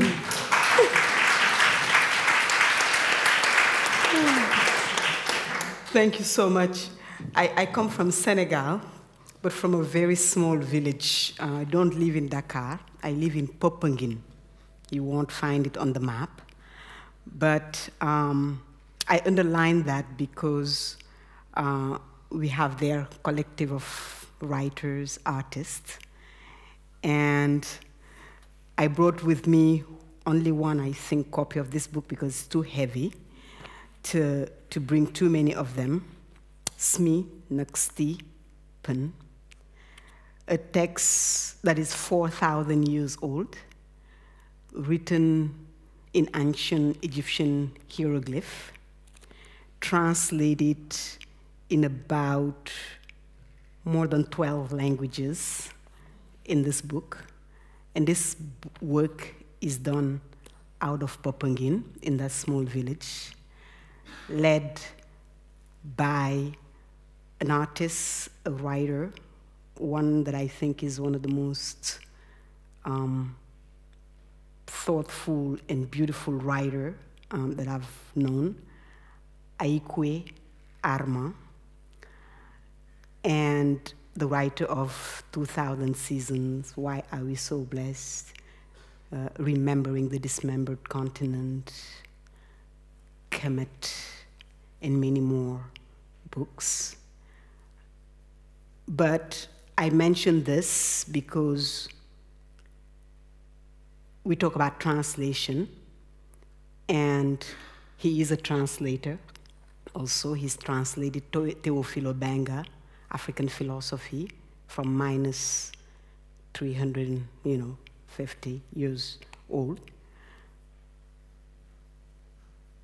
And what we learn from this translation of stories that are 4,000 years old is that injustice is old, but resistance is as old. And this one is a story of a peasant. I'm not going to tell the story, so you can get the book for yourself and figure it out. But I had to name it, and please somebody stop me when my 10 minutes is up, even if I don't read my poetry, but I need to put some of these pieces out.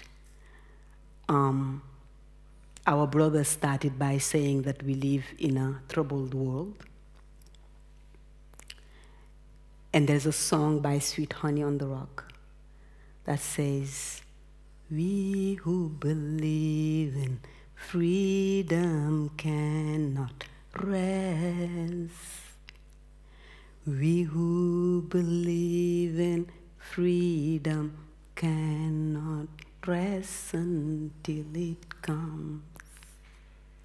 Until the killing of black men, black mother's son, is as important as the killing of white men, white mother's sons. We who believe in freedom cannot rest. We who believe in freedom cannot rest until it comes. You can hear the rest of the song. It's a speech, actually, by Ella Baker that is sung by Sweet Honey in the Rock. It goes to talk about women, about young people, about a lot of things.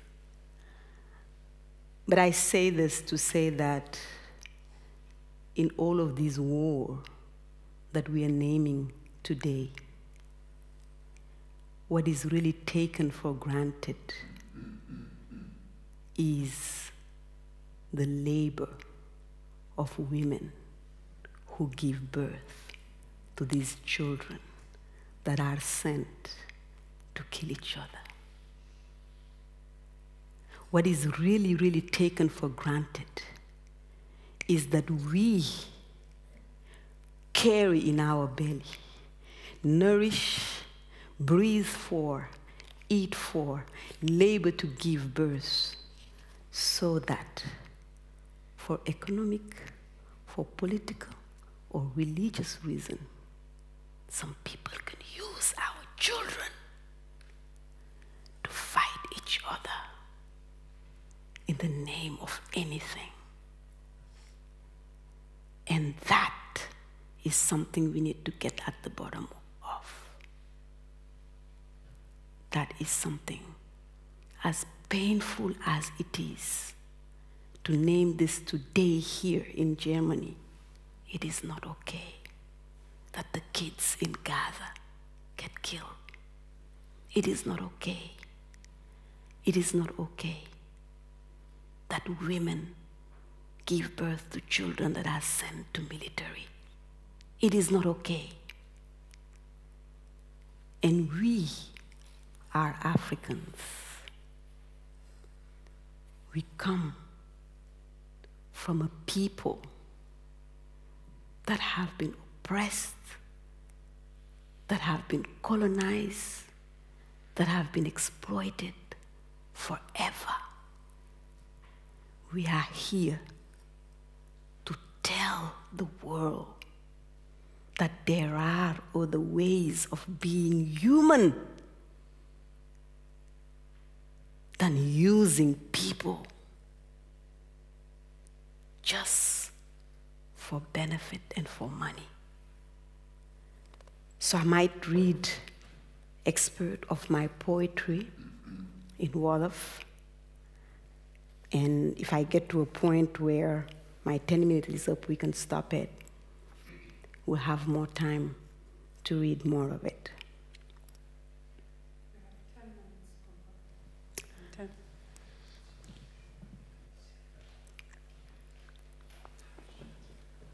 Tas sëy bi jot na.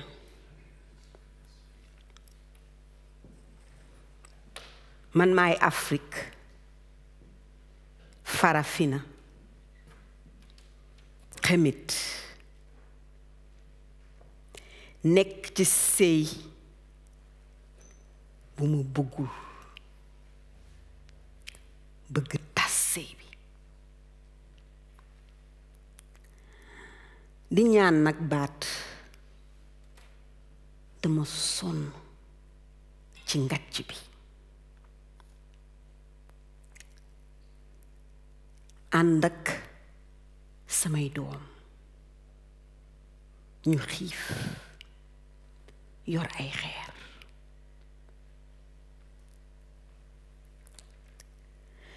seen gémmiñ tàng jër seen xol ñeme dee ci géej ak ci kaw suuf ñuy gént ni ay dof bëgg doon ñi gën ci àdduna bëgg dund bànneex bu dul jeex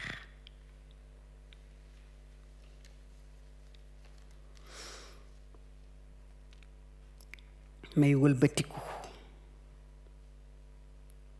janook ay ati siifkat ak ngacckat man maay Afrique man maay Kemet man maay Farafina sama deret yàgg wol lool sama deret yàgg wol lool sama alal di wàlli jëm feneen feebaru ger bu bon moo fi toog ci doon kaasigéem dañu ma sampal ay butéel takkee ma ay bor muy ndimbal bu bon bu ma tëj ma am sikki sàkka lool ci sama taar may soppi sama der man maay Afrique Farafina Kemet man maay jigéen ju yàgg ci metit may seet sama jëriñu dund télé koo gis télé gis yoon ci sama xaaxaame tiitaange man maay Afrique Farafina Kemet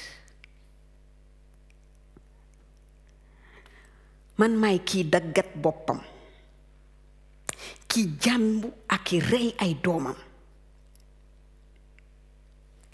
kii cagatu di jaay boppam ñi gën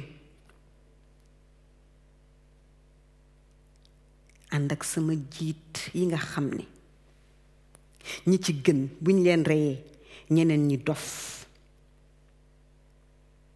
bëgg nguur mel ni ku koy noyyee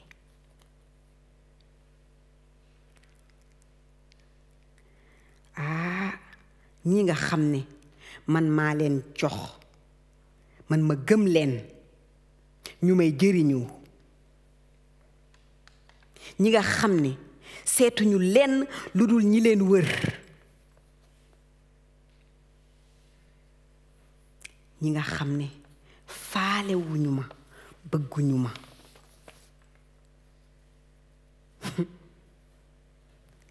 waaye nag dafa mel ni maa ngi yëg ngelaw bu bees ci kaw suuf mësunoo gis ndox mu yéegee nii ci kaw ba ci bakkenu àdduna ay ponkali tund ñoo yëngu ay ponkali tund ñoo yëngu coppite doonatul doom ak sët waaye bis bu ne dañuy gis coppite gi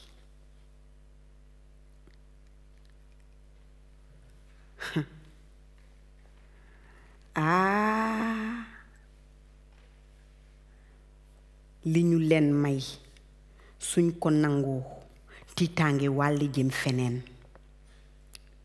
dootuñu nangu mbuumu jaam donte da ngeen ñuy rey jigéen ñi dootuñu nangu toog ci sëy donte da ngeen di rey seeni doom ñi ñu moom ñi weex ñi am góor ñi di kërti bëgg ñoo téye ci njaam waaye ñun tàyyi nañu ci koom-koomu àdduna ak ci biir kër gi nga xam ne ñun ñooy yekk gi dañu sonn ci yenu aada yeeg bees yi nga xam ne ñoo ñuy naj dañu sonn ci ñu ñuy njiiñ dool fekk ne ñun dañ ñuy sàcc dañu sonn ñu ñuy wax ni dañoo feeb fekk ne ñun ñooy nàmpatal seeni doom tas sëy bi jot na li ñu doon joxe nañu ko ba noppi dañu bëgg dund tuuti pour sunu bopp li jot neexul waaye daf ñuy jëmale ci ñu moom sunu bopp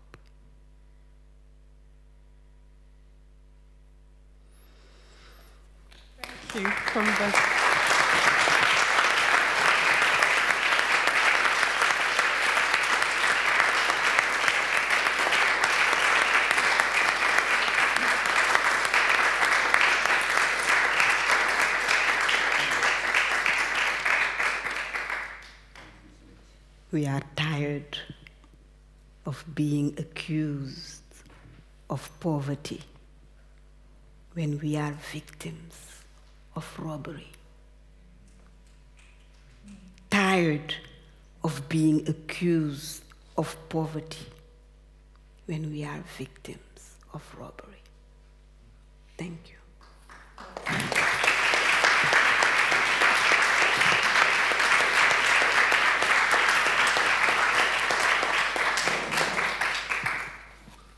Our next poet is Gomolemo Moagi. The most magical story happened 2 years ago. I saw a beautiful poem on social media, and it was by Gomolemo, who I had never met before. The following year, I invited her online during COVID because the University of Nairobi has honored me with a prize for translation in my name, and they have a seminar every year. And it was my greatest pleasure to invite Gomolemo Moagi for her first international exposure in my country, Kenya, online. And at that meeting came the person who's in charge of African languages at the African Union, and he came in his big outfit and flag, and that is the first outing that Gomolemo's poetry emerged to the face of the world. So when she accepted to come here, it was the most joyful story. She has traveled the furthest of all of us, and I want you to applaud her because Gomolemo hasn't slept today. Welcome to Berlin, Gomolemo.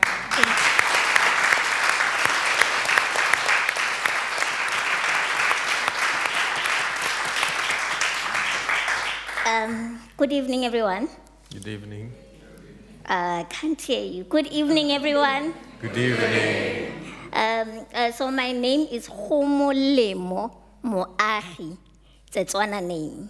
Means important.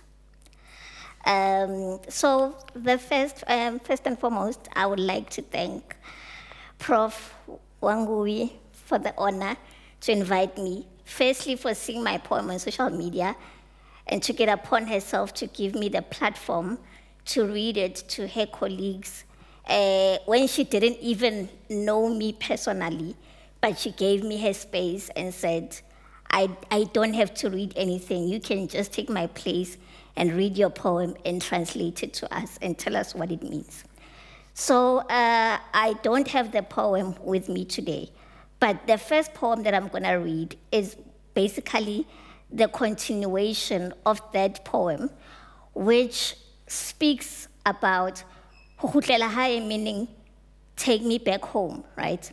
So our freedom fighters who fought during apartheid, some of them were murdered in prisons across the country, and they were never buried properly. And in our African tradition in South Africa, we have a strong belief that when a person has passed, the spirit needs to be collected. Because if the spirit is not collected, they will not rest properly. So the spirit needs to be collected to be taken back to where their ancestors are laid at, or they are buried. So the poem goes, Ho khutlela hae. Ke batla ho khutlela hae. Lapeng mo khunwana ya ka e jetsweng teng. Le aleng mmele wa ka ka kobo ya mobu wa lapeng. Mo moya wa ka o tla tiana le difela tsa tjhaba seso. Ke tla ke amohelwe ke baheso ba se ba ileng fatsheng le ka kwana. Le apese mmele wa ka ka mofuthu wa diboko tsa bang okametseng.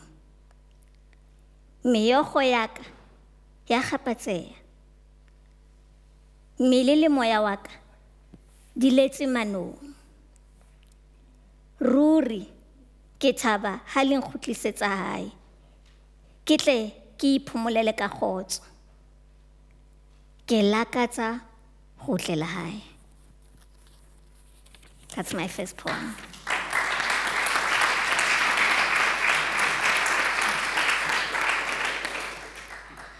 My second poem is O Katlekahlonama, meaning I am so sad.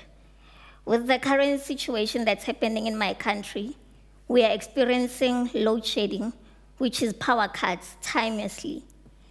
That leads to a lot of our people whom have been unemployed and have opened their business, for their business to shut down because they cannot work anymore because of no electricity. Their businesses fail. That means more people get unemployed. The poorer gets more poorer. The richer gets more richer because they can afford your alternative power, your generators. But our people back at home cannot afford because of rising prices of inflation, petrol, and all that. This is my poem in ode to that.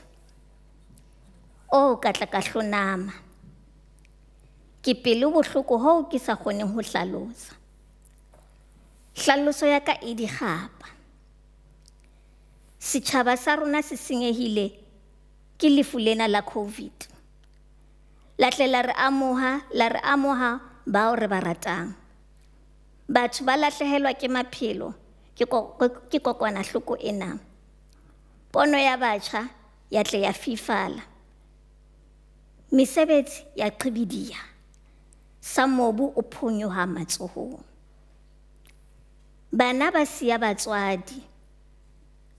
Baholo ba pata batjha. Dikgwebo di felletswe.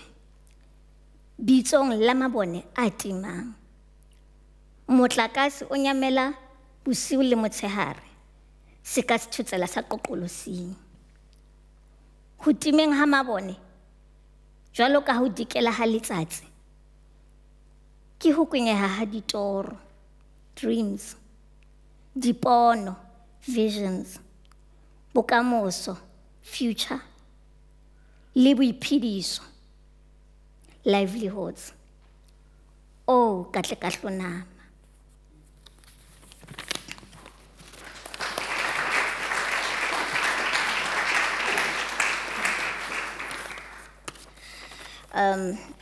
The third poem that I have is called Mupi, meaning creator.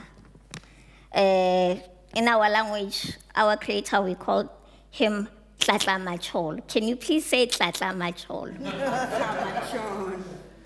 God. Mupi ke a leboha. O ntlisetsa mofuthu mariheng a bophelo. O nkapesa ka lerato fatsheng le apereng lehloyo. O mpopile ka sebopeho se setle se babatsehang, seo e leng wena ka sebele. Tseleng tsaka tsohle ke wena mokganni wa leeto la ka. O mosireletsi wa ka ha ke qoswa. Ruri ke a leboha mmupi. Ramasedi, Mohale, Qhoboshiane, Tlatlamacholo.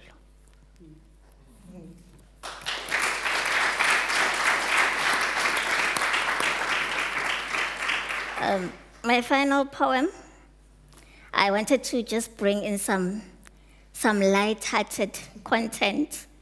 I did not want to write about love, but because I strongly believe in it, I decided, let me just write about love, just so it can make you smile, make you more fuzzy, make you more warm. Lerato, atamelang kwano ke le qoqele taba. Ke maratong.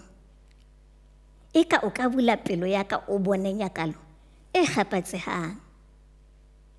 Ke re le tsisinyeho ya lefatshe ha ena ho sisinya rato la rona hobane le sisitse. Ha ho tuma mmoho kapa tumanotsi e ka hlalosang botebo ba maikutlo a ka. Isita le bukantswe ha ena mantswe a lekaneng ho penta setshwantsho se pelong ya ka. Rato la hae ke mmino tsebeng tsa ka, ke tuduetso e morethetho. Ha a ntadima o nketsa ke ikutlwe eka ke nna fela motho ya phelang fatsheng lena. Tatso ya lerato la hae le monate sa mahe a dinotshi lemeng la ka. Poseselo ya ka ke lethabo ho yena. Ke marato.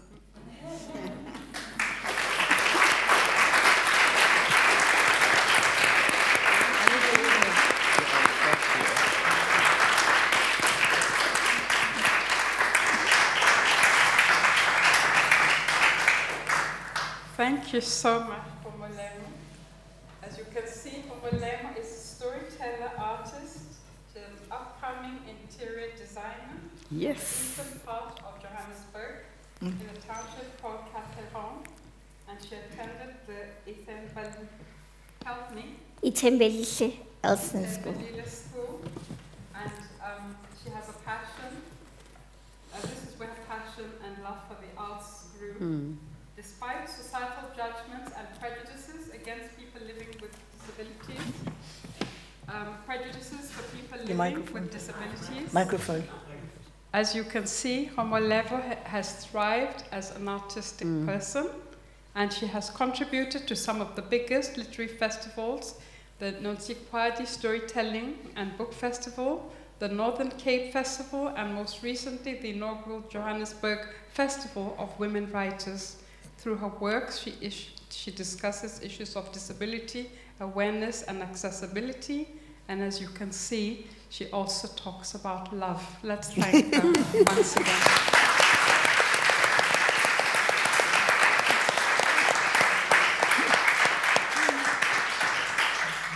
Now, the next story that I'm about to tell you is a sad and a happy one. I met Canon Francis Omondi under very sad circumstances. We lost one of our greatest thinkers in Kenya, Professor Mshaï Mwangola, who we'll be hearing about later in this festival with her play, which has been adapted and translated by Henning, who's one of the curators of this festival. And Canon Francis Omondi was the person who prayed with Professor Mshaï Mwangola, who had been ill for a very long time, and it was upon him that the difficult task of having the festival for her farewell, both in Syracuse, where she taught and where she died, and then he had to take her home and give her her last funerary rites in Kenya, because Canon Francis Omondi is a man of the cloth, but he also speaks 23 languages, which is why we have invited him here. He's also from Kenya, like me, and it's a great joy and delight for me to welcome Canon Francis Omondi here today. Karibu. Thank you.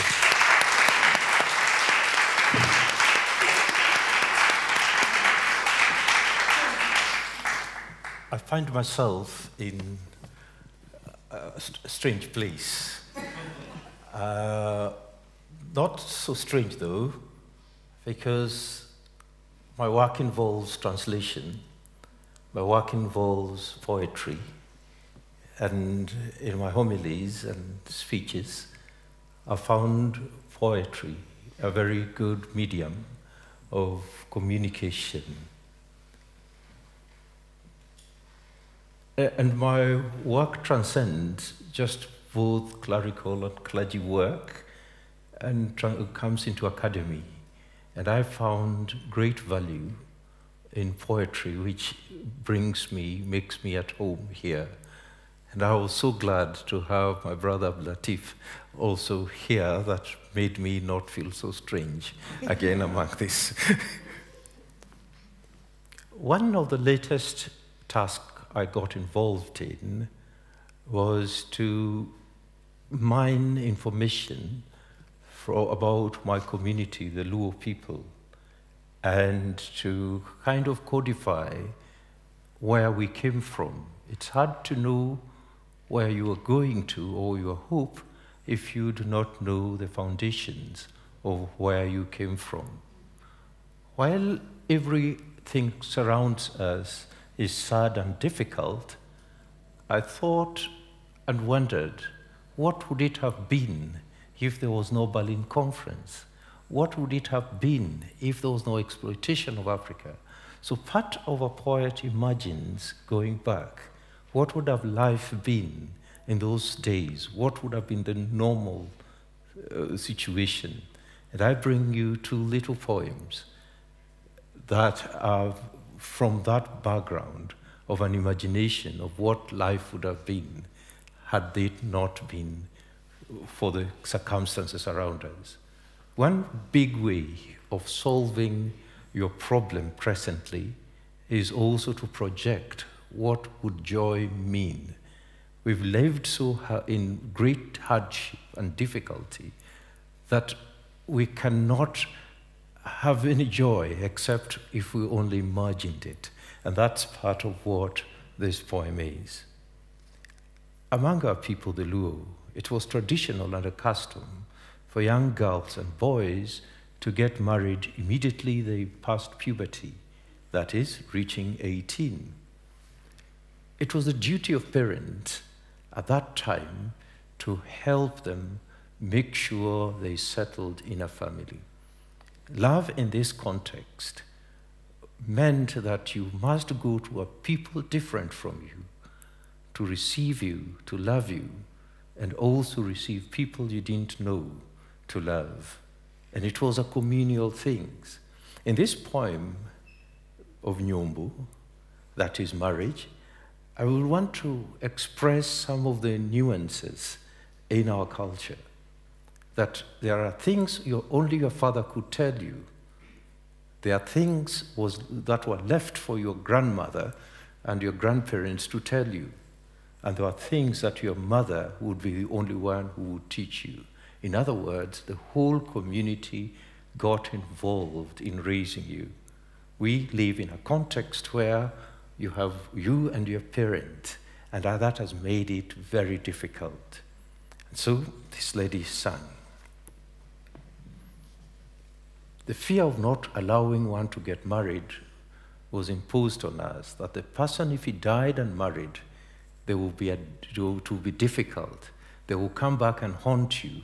You'll see the images of the ghosts in the village. And so this was that avoidance of troublesome future.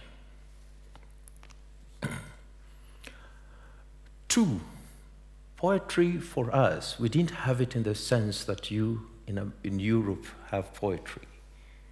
Since we didn't write and and we couldn't read the written script, we sang them. So every poem would have a song that buoys it. And that is how we memorized it and passed it on to the others. So it's made in an easy way that can both be said and can find a tune and be sung with whoever. I'll do it in Dholuo. Pokayudo ngamanyoma, adhi atedi kuni ode. Ewe duto negi chara pung tu pokatedu. Auma. Mama nyowino, mama. Auma. Nyowino, mama. Auma. Katarwak lepa duto. Mama nini nyuola nono chuorumo.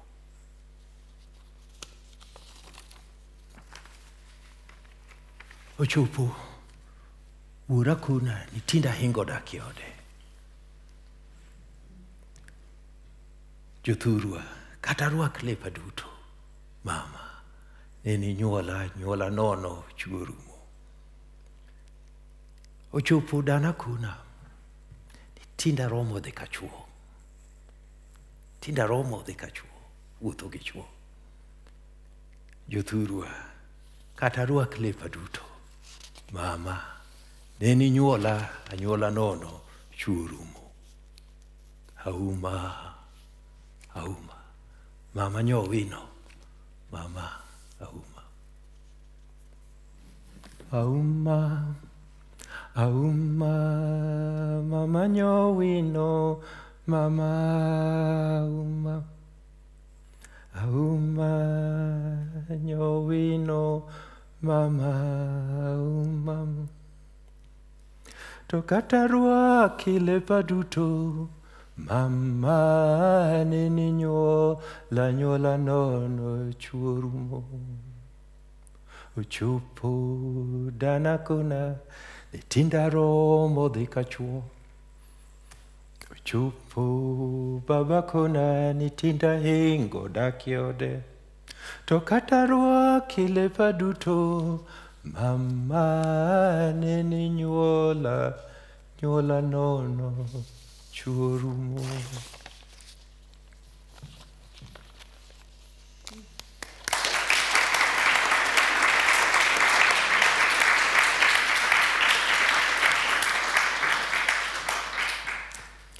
Our people also had a concept of what we call boasting, and it could also be called praising. Someone would take a proverb and would boast of who they are. And it was revealed in several occasions. It was both inwardly and outwardly, how one felt about themselves, and also what people saw in them and talked kindly and praised them. It was both conceptual and also was virtuous, the virtue that one had. Most important occasions, one would invite a harpist, and it's a harpist that will sing and strum the music to praise the person who paid for them. Even bad people who had no virtues, had people sing for them because they were able to pay. But this was something that everyone wanted a decoration for. So, Pakrok, which was praise, had two forms. The inward that talked about one's virtues, one's achievement, or one's character, and the outward, that things they did for others. In this poem, a lady sings about her mother. And her mother, Nyaimbu, was worth praising. And they always said women who took care of house helps, the people who helped them nurture and raise their children, were praised by those who took care of their children. The idea was, the idea of praise, good or bad, laid with those inside your house. those who did not matter talked well about you. What will the people who work for you say about you? So that was one of the things. But the other interesting beat on this was the play of the setting. The mother gives orders or spreads Congo. Congo is not naturally food. Beer was made out of millet and maize. Normally it will be dried over a long time until it ferments, and the fermented one will be dried. But the chicken at home also enjoyed the fermented one, just like the people also who drink. So every time this was put out, the mother gave strict instruction to the children: don't play today, take care of the ferment of the Congo, the ones spread out. But this lady failed to do that, and the chicken ate up all the fermented drink. The tragedy was the mother had gone away, was going to buy them food, and the fish they were going to buy was small fish that was making the company, the house, them survive. It wasn't a wealthy people, but they always must have the grain for brewing. And so she narrated this and compared it with allowing the rat to eat up your bedding. If you allowed the rat to eat your bedding, they would eat it.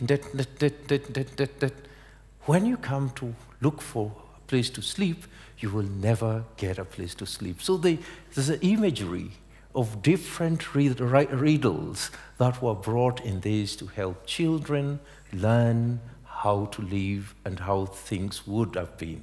I'm just imagining if that was the world we were raised up in, what would it have been? I will read the poem, Windumera, a song in praise of my mother. Jengo dira moro, kama manini muyo konge depo. Mito kuna wonyaimbu, wangiriembu kwen.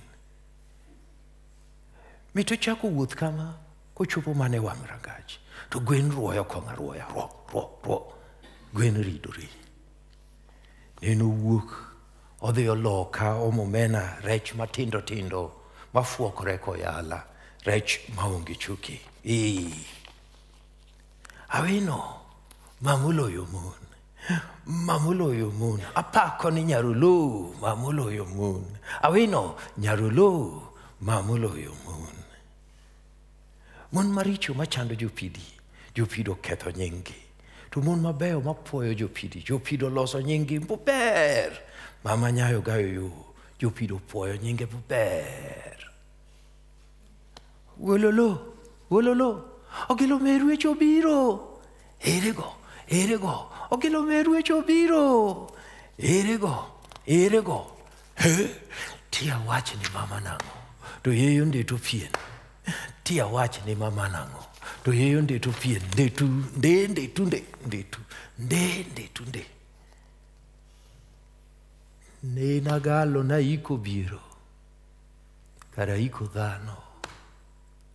Agalo na iko biro, kara iko dhano. To nena thagra malichi yawa, nyaralo, athagra malichi yawa, nyaralo, ulolo. Chengo dira moro kama manene moyo komede po. Mitoko na wonyaimbu, wangiriembu gwen. Mito chako wuoth kama, to chopo mane wang dipo, to gweni ruoyo, konga ruoya, gweni ridore. Neno wuok odhi oloka, omomena rech matindo tindo, mafuokore koyala, rech maonge chuki. Awino ni mamoloyo mon, apako ni nyarulo. Mamoloyo mon, awino nyarulo, mamoloyo mon, apakoni nyarolo, mamoloyo mon. Mon maricho matuono jopidi, jopido ketho nyinggi, to mon mabeyo marito jopidi, jopido puoyo nyingi buber, mama nyarugayo, jopido puoyo nyingi buber. Okelo merwe chobiro, erego, erego. Okelo merwe chobiro, erego, erego. Tia pim ni mama nango, mayonde to fien. Tia pim ni mama nango, mayonde to fien de tunde, de tunde. Tonena galo, paiko viero, caraiko dano.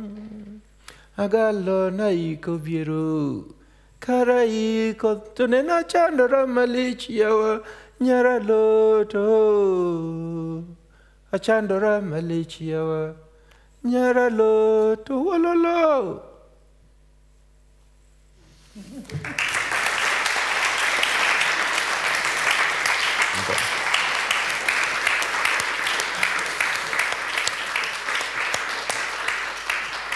For the formal introduction, Canon Omondi is a cleric, a scholar, a writer and community leader.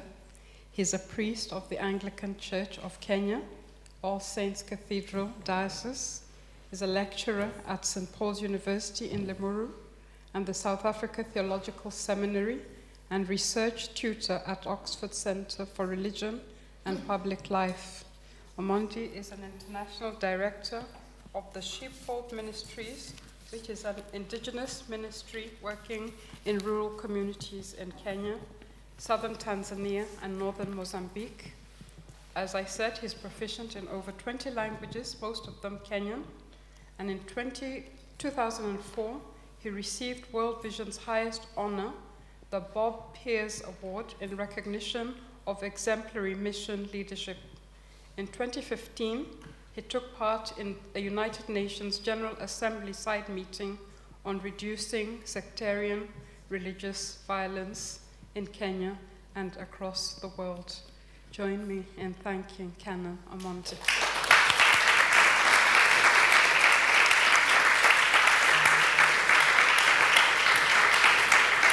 Oh, there's one. And now we're going home, to my other home in London.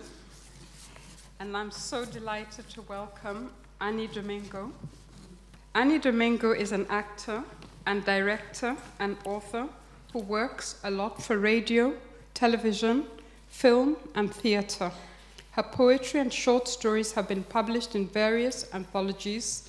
Her debut novel, Breaking the Marfa Chain, was published in 2021 by Jacaranda Books and was shortlisted for the Lucy Cavendish College Fiction Prize and longlisted for the 2019 Dyslexia Novel Competition, and she won a place on the Hedgebrook Writers in Residence program in Seattle and Escalator program at the National Writing Center in Norwich. She's currently working on her second novel, Ominira, as part of her PhD at King's College London.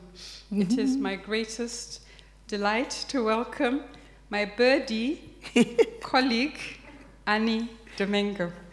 Thank you.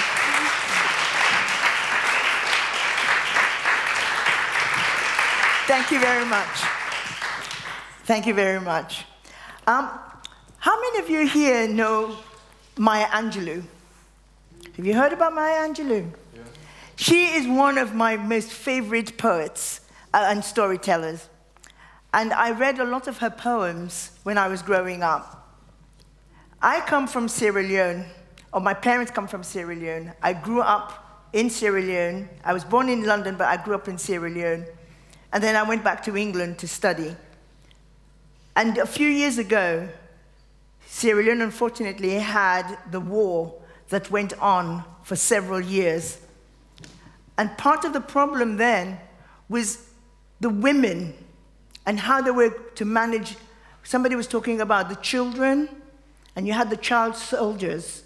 You had people who were being killed amputated, and the women stood strong. And somebody asked me about my feelings for it. And I thought about Maya Angelou's poem, And Still I Rise. These women were fighting, they were strong, and they went on and on. And I wanted to communicate with the women in Sierra Leone. Now, the language that's spoken most, there's several tribes, but we speak Creole.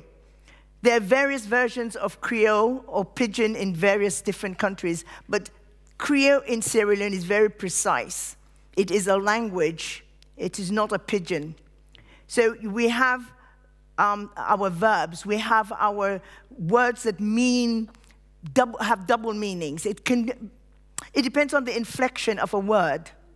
So for me, to communicate to the women of Sierra Leone, I had to write it in Creole.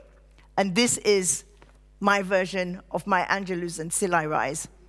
And it's called I Go Grap. Una can write me down na history with una bitter twist lie. Una can mass me down na ground. But like a jotty, I go grap. Do ya? Na me dry eye na in the bug you? What you make una vex so? Now because I the work like I say I get oil well where I the pump na me pala. Just like a moon, and like a sun. Just like how we know say, see what's I go sote, it go come back. Just like how autumn with the abop. Now so I go grab. When I want for see me na ground, me head butu, me eye then they look down, me shoulder then they drag like a water they run eye. Because I'm weak with boku cry. Do ya? Now when I think that they make proud, now that's the mona una, eh? But do ya? Not make it at you. Because I dey laugh like I say I get gold mine where I dey dig in my backyard. Una can shoot me with una boku talk. Una can cut me with una bad eye. Una can kill me with una hatred. But just like a breeze where they blow, I go grab. Do ya? Now me fine body. Now that make una bottom belem well. Now that make una motor engo pin. Because I dey dance. Like I say, I get diamond. Right at that side when me two legs then they jam up. For inside us, inside we don't cover the shame of we history. A grab.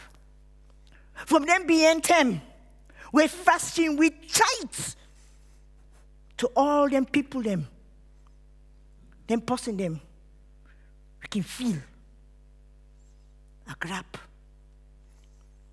Me na black ocean, we wide and can jump.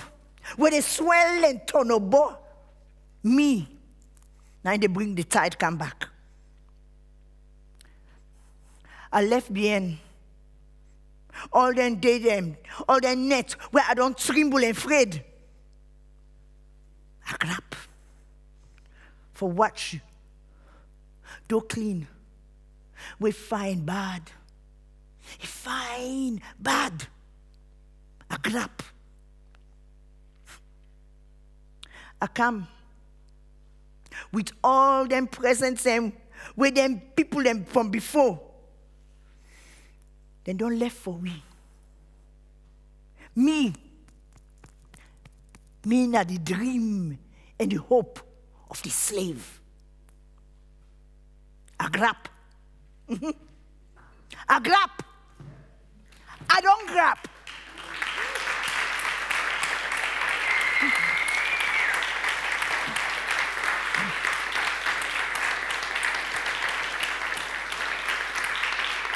Thank you. We've all just suffered in the world. For the first time, everybody was going through the same thing with the pandemic. It wasn't just over there or over there. We all had experience of it. Mi'at sidon safu.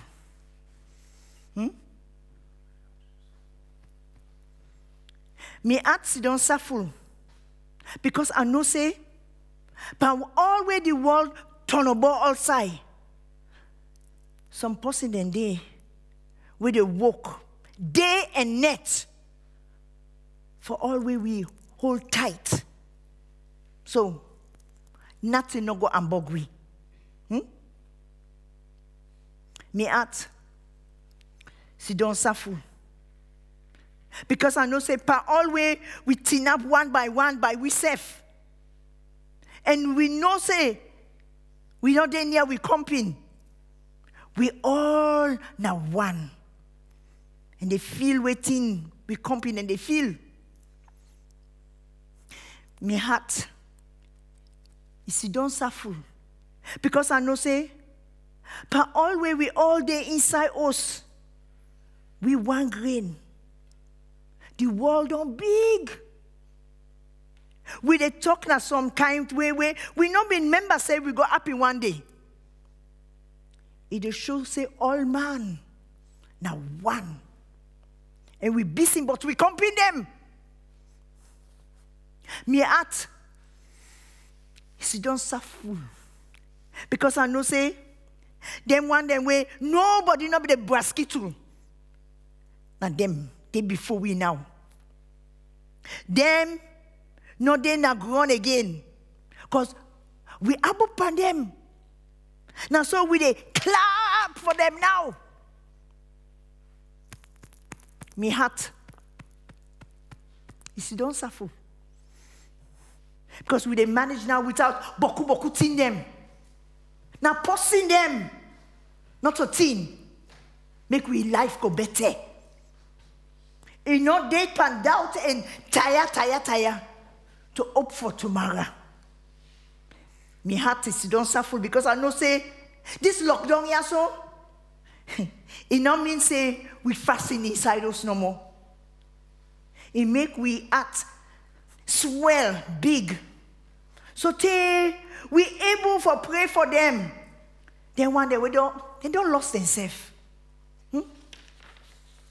Me at don't suffer. Because I know say all this boku wahala and plaba go tap one day. Even at this Christian so we don't find true likeness and ajo. And we they sing with we full heart. My heart she don't suffer. Because I know say today, Nabuya, we get them for Tinap and Yeri. We can watch them, both them. Then they fly. Then plant them, then they grow. Even the grown in safe. You get them for many in safe.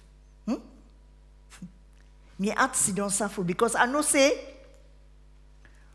we don't know waiting they come tomorrow. We don't sit down inside us because we want for what see do clean. We tranga. And we go blow can down. When we all go sit down, suffer. Because all thing now one. And you know sit down now we at. We fasten to our return. Like a deep inside. Because my heart don't suffer. Thank you.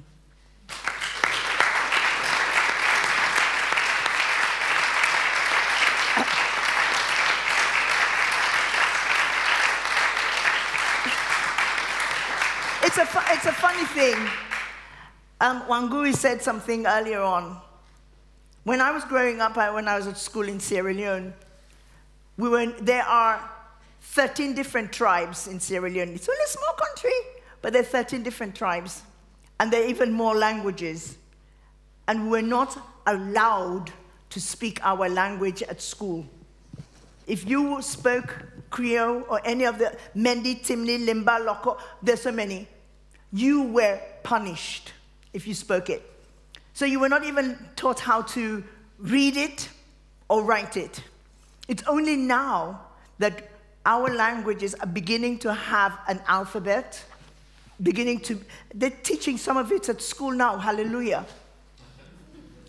But I had to teach myself not to speak it, but how to write it and also how to read it. Sometimes I would read it as if I was 4 years old.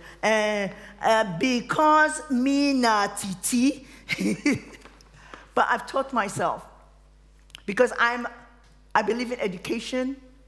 I believe that we should know where we came from to know where we're going.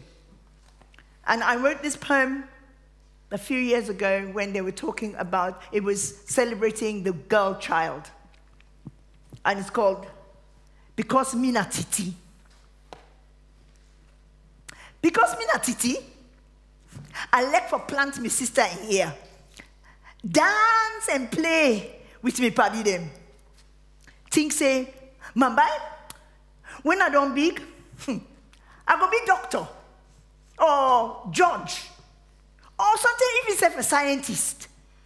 I go get fumbled with the one person where God sent for me. But I know say, nothing like that's not going to happen. Because me not titi. Because me not titi, me no get nothing for say but my own life. Bobo them, they ambog me boku. Big man them, they want me. Teacher them, they not pick me height safe. Then they force me for left school before I don't get time for land book. So, no way, no day for make I no say, me no go broke for all time. Because me not titi. Because me not titi. Then they force me for grab in the morning. Always me na the last one na the fumble. And the first one for make, then go force me for make her married. Even though me only 13. I go bomb picking before my body don't ready for reach them. Then go make a bomb boku picking them. Where I don't get strength for bend them. Because me not titi. Because me not titi. Book learning go make me life better for me. Pass out with time for me, mommy. It go help me for go before. Make I know which kind of job I can do. Whose time I can marry itself. It go make I learn for left behind all them bad things them within my mind. How I can afraid blackness. They ambog forcing them with a chakra. Because when you learn book, you the whole power. Because me na titi, book learning go better me life. Now that go open the term where they before me. It go help me for make I find fine work. I can get fine clothes and all safe. So by and by, I go able for work and I not go afraid. I go help for make me heart sit down so full and my body not covered with confusion because me not titi. Because me not titi. Book learning go make me mind fly like a bird. It go hold me dream tight. Help me for learn how for all every day. Make her able for go in a tin up outside that keep for them. But I'm not afraid. Me, I can push come out today, me safe from inside me out. All the time, we asabi. I go make me all the things that were there before me with wing for make a fly. Give me the time and me go take them and go before because me not titi. Thank you.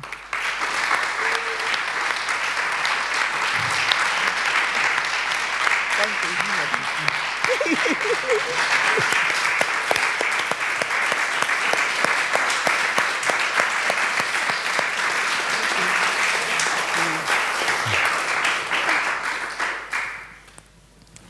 We're coming close to the end.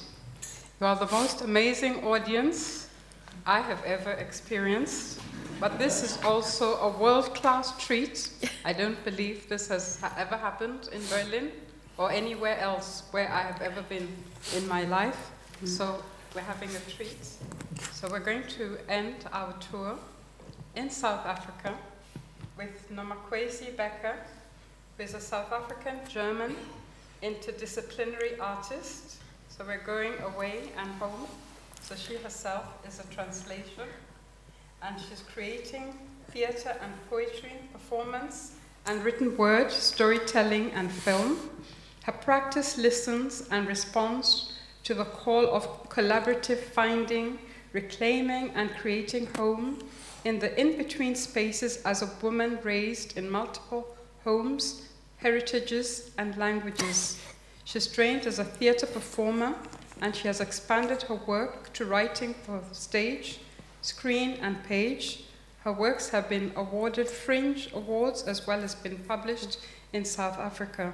Becker's poetry has led her to local and international platforms such as Poetry Africa, Isabella Stewart Gardner Museum in Boston, and Keywords in the UK. And she has most recently completed her MA in performance making at Goldsmiths University in London. Join me. I hope that Nomakhwezi Becker's father is watching from Berlin. So we welcome you, and we welcome Nomakhwezi Becker on the screen.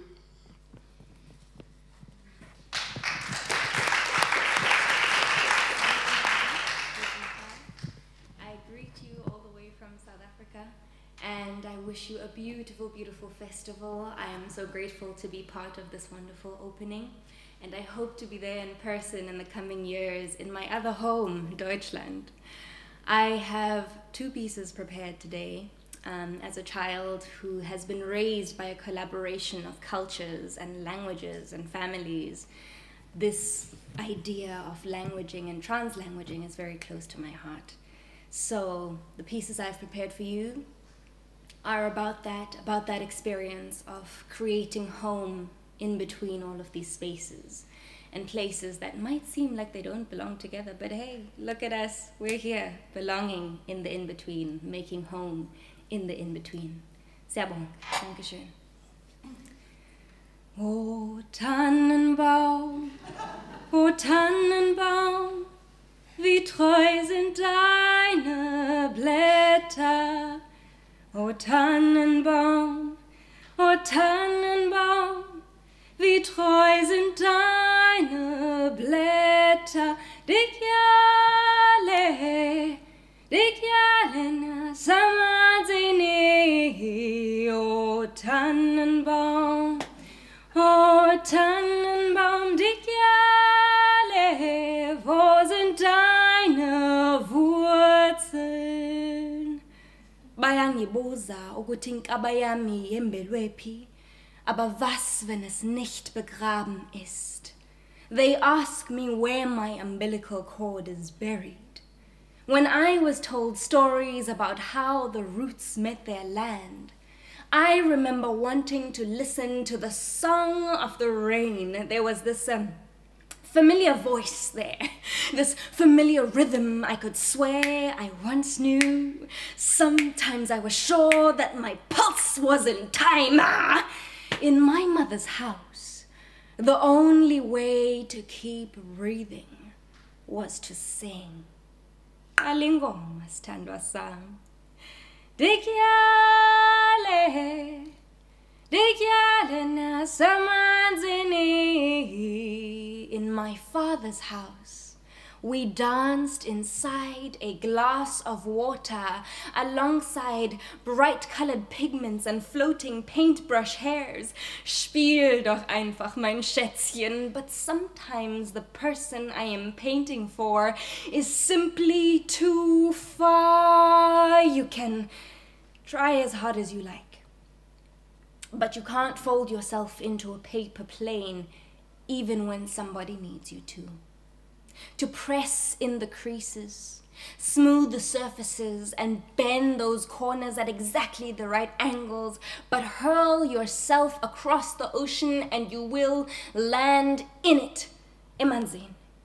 Im Wasser, you will fall inside and disintegrate all the words written across your pages, the I miss you on your arms, the hang in there on your calf, even the wait for me at the door of your ribcage and the landing in the pit of your heart.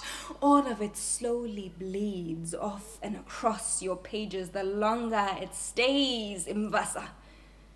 Emanzin. Alongside bright-colored pigments and floating paintbrush hairs. Spiel doch einfach, mein Schätzchen, Alingom. O Tannenbaum, wo sind deine Wurzeln? Even Uroma opens the door. Die Tür geht langsam auf, and she gathers me, and all the words she has found along the shore, I breathe in her scent and store it safely next to izwi elifana nochu elgamama. Somewhere inside of me I carry them. Opa pulls out a notebook and we multiply and long divide our joy into bits and pieces that I will tell umkhulu about, umangivakashele maphusheni, in my dreams. Oma has on her lap photo albums and we all touch the faded pictures. Their stories relived on old women's tongues. Their stories relived on old women's tongues. Alive! Can you hear it? When it slips off your tongue, Gogo lives here too. On the tongues of my cousins who learnt to sew from her before I was even a drop of rain from the sky. That's all. Can you hear it? A home where we fly.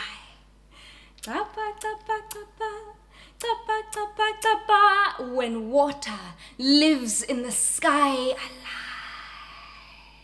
Can you hear it? There is Nikolaus, who fills my shoes with gifts through Papa's secret hands, and a Christmas tree with snow falling outside. O Tannenbaum, O Tannenbaum, Dikyale, wo sind deine Wurzeln? O Tannenbaum, si, O Tannenbaum, si, wo sind deine Wurzeln? Dikyale, Dikyale nasamanzini. Aber was, wenn sie nicht begraben sind, diese Wurzeln? Dikyale nasamanzini, Dikyale nalapa, nalapa, nalapa, nalapa. Und hier? Und auch hier sind meine Wurzeln? Und auf dieser Ecke der Welt? Und da? Und auch da? And in this corner of the world? And even this here? There, all over, when my umbilical cord landed in the ocean, Olwandle, im Meer, lives there, alive. Can you hear it? Never letting go of either of my shores. When I was water, and I knew that we are always home. Thank you. We have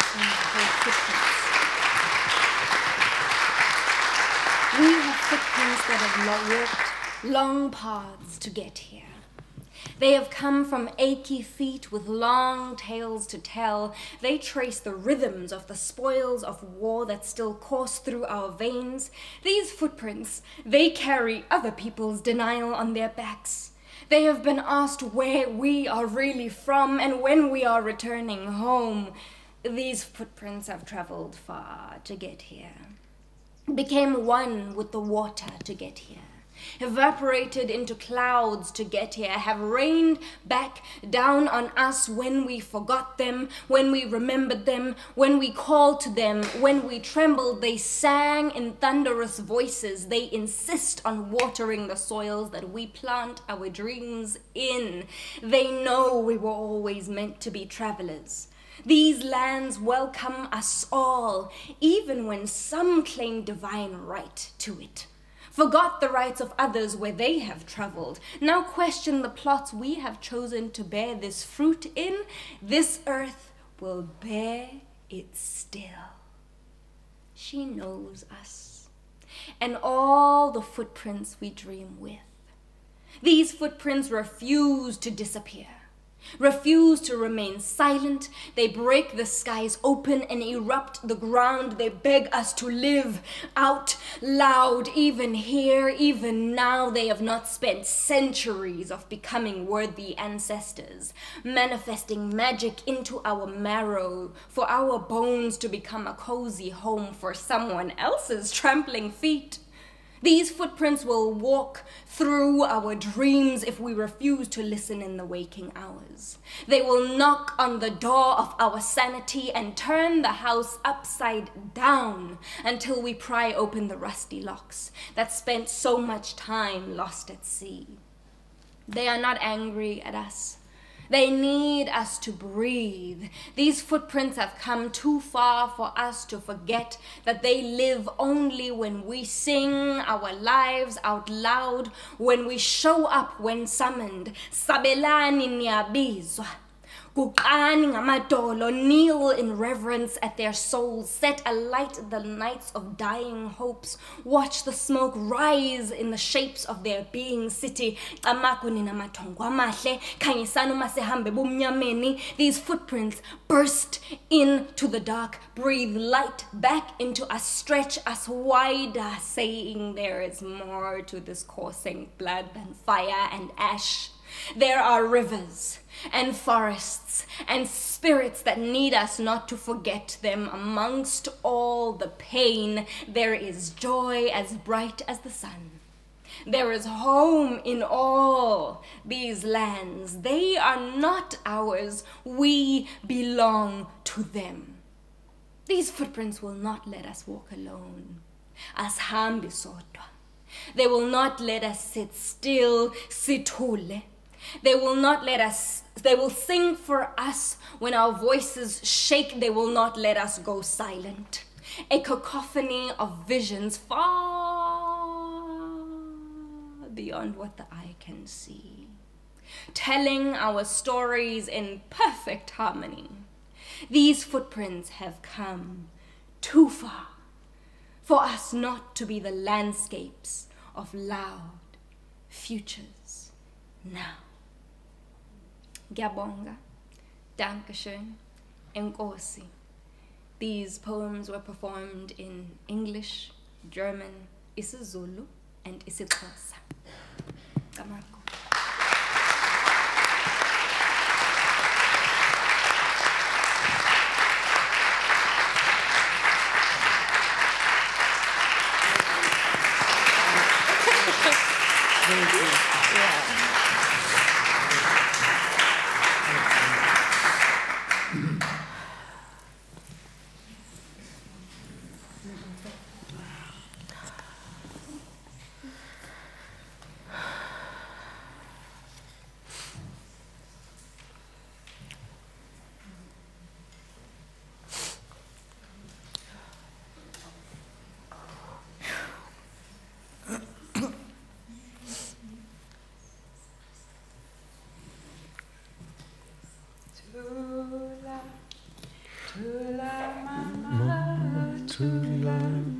Tula mama tula, tula mama tula, Tula, tula.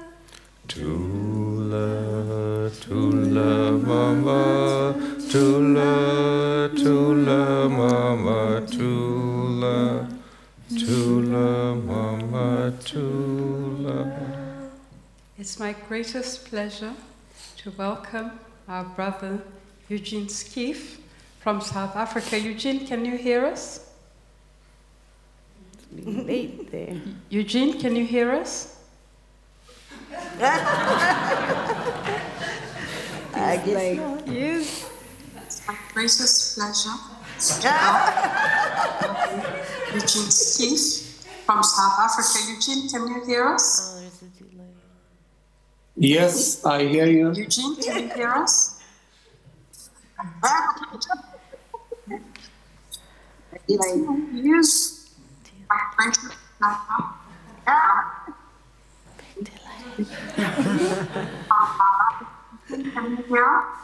Yes, I hear you.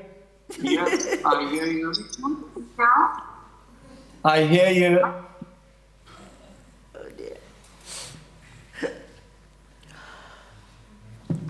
Okay, Eugene, it's all yours. Take it over, please.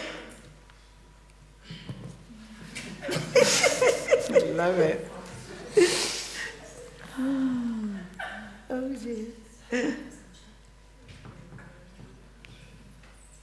The sound. What is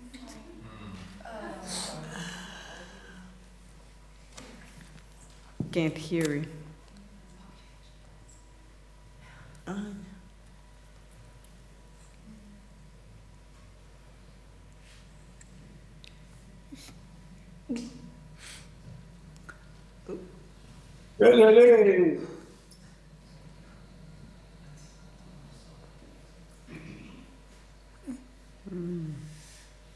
It's a calabash.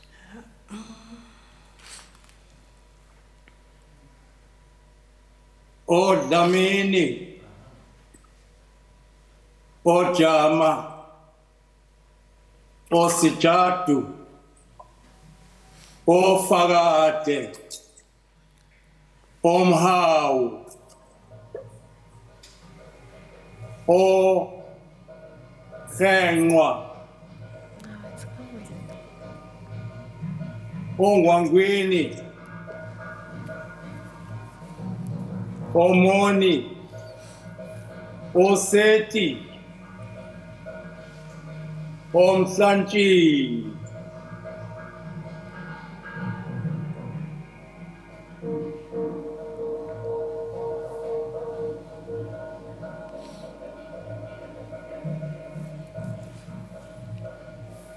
Good evening.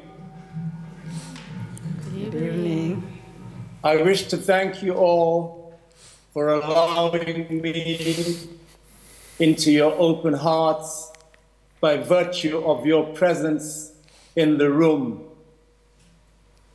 I wish also to thank my dear friend and creative associate, Professor Wangũi wa Goro, through whom I enter this arena for celebrating our diversity.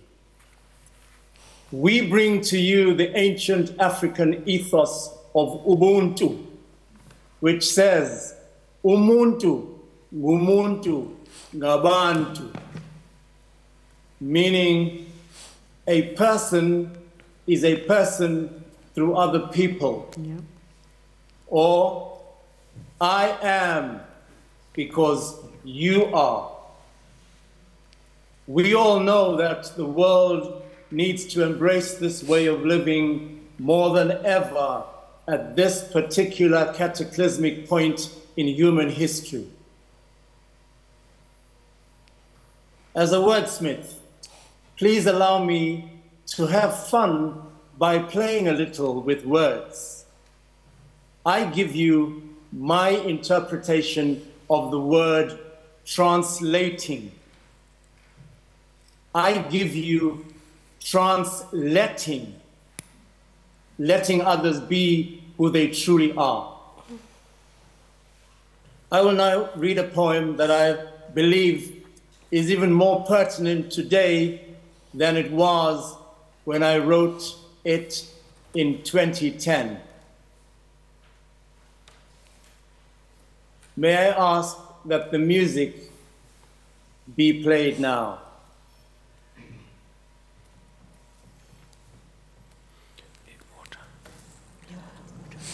This one has not been used.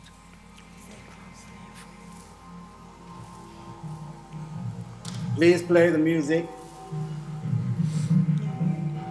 as it started. Yes, but you can. I don't think this was used. She has a glass.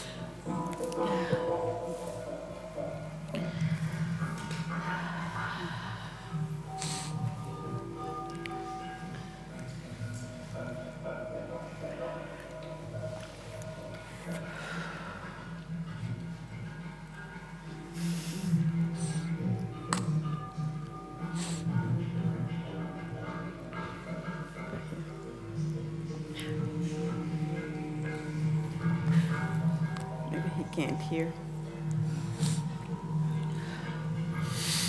Just bear with me, I'm having technical problems here.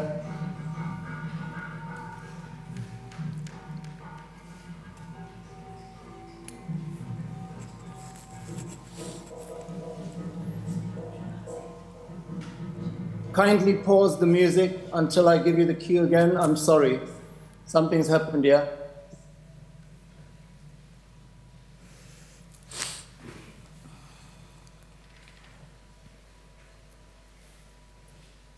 Please start the music again. I'm sorry.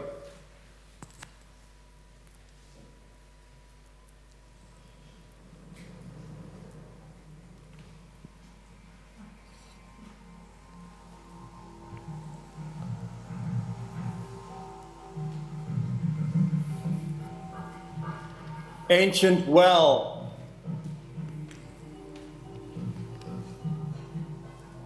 Ancient well.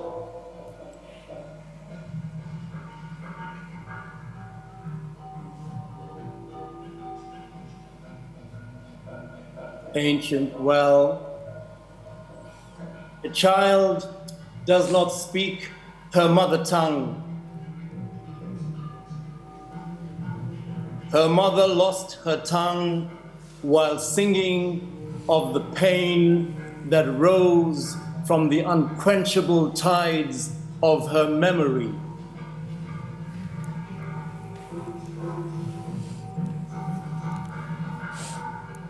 Music speaks to all humans, to all living creatures, and the hidden soul of nature in the universal mother of all tongues.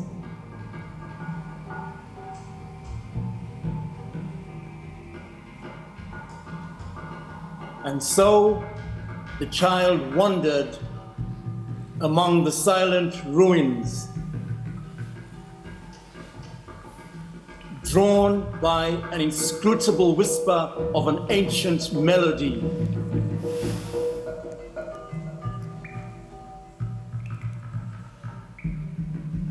At the entrance to a hallowed cave, she placed her ear on the scab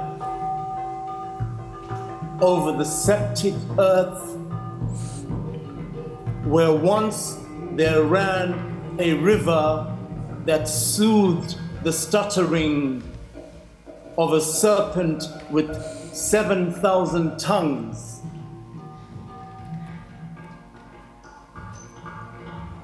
The pauses in the stammer had grown to last forever, like a heart of love that skips an eternal beat.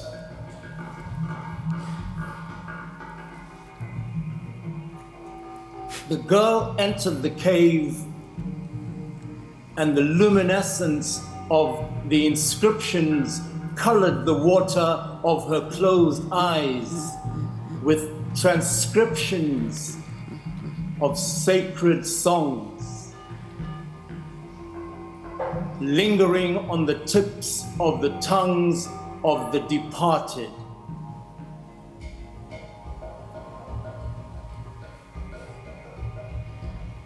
I awoke this morning dreaming of a world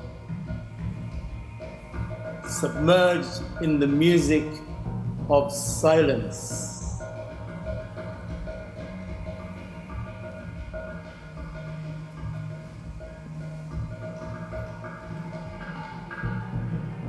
Thank you.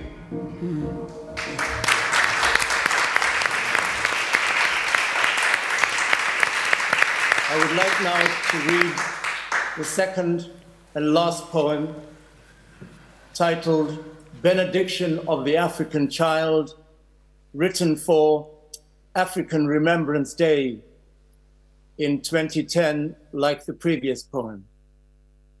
Benediction of the African Child. 1. And the child said, "Send me the ocean, and I will show you how to replenish the tears of the people who thirst for the ultimate baptism of pain's deluge." And she looked up towards the heavens of our memory, and the fire from her blood-filtered eyes lacerated the darkened skies and tore them asunder with a meridian rupture that cleansed the air of all lingering uncertainties. 2. The particles of memory are invisible. They elude all the human senses, yet infuse them wholly with the essence of the lived moment within the timelines of the soul. And so the child said, if you follow the ribbon of all time, you will eventually find the kite of the human story, guided in its flight by the fabric's celestial dance. You will rediscover the genesis of all songs, all dances, all portrayals of the immortal in its journey across the unmeasured millennia. 3. The litanies of all our tribulations are embossed on the symphonic buoyancy of the triumphalism of false intonations passed as truths. Yet no expurgation of our collective memory will perpetually rob us of the rapture of our embedded virtue, for like truncated limbs, we can still feel the extremities of the reach of our original branches, as if the fruits of the severed tree were still in the sap of our throbbing hearts. 4. And from the gallery of resurrected bridges, the chorus of voices rose. African child, you carry within you the seed of the light that our ancestors seek to manifest in our circle. Teach us the anthem for the new world waiting for us to bring to fruition. Remind us that love is the key to the iron gates that imprison the hearts of all who hesitate in the morning of their calling to sing in the face of the blazing fire of the ever-rising African sun. We look to you to comprehend and learn the choreographic fluorescence of your whirling flourish as a flower in the garden of our people's dreams. For when you open your hands to the light of nature's munificence, it is the infusion of your ka that liberates the flavors of our quest for a truer self. Let us recalibrate our consciousness and fashion our future from the shards of the parched earth. Let us bleed from deep within and restore the dying soil of memory with the resurrected rivers, that we may recast the mold of the African mind according to the inflection of the original resonance of our gathering song. Let us bleed, let us blend the clay from the source and the estuary to reinforce our pliancy with the residual solidity of the burdened tenderness of our blood. Let us step into the surf once more, but with an intention tempered by the wisdom of the seasons of our pain, so that we may ride the waves with new resolve to salvage the sunken spirit of the buoyancy of our collective beat. Let us tender our hearts to the submergence into the inflammable waters of a child's prescience, for all learning rises from the surrender of fear to the depths of a new calling.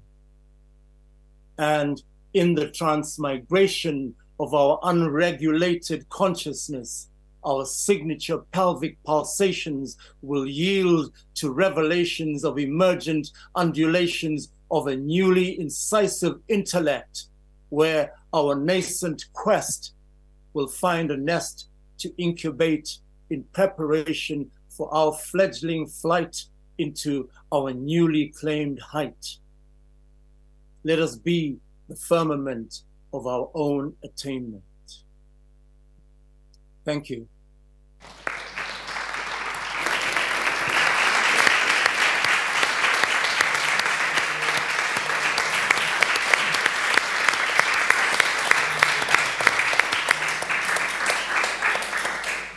That is Professor Eugene Skeef. He's at the Guildhall School of Music. He's a professor at the University of Johannesburg. He's been Poetry Africa's guest this year, and he is our final performer this evening. You have experienced a pre-1884 fireside storytelling in Berlin. It is my greatest pleasure to present to you Canon Omondi.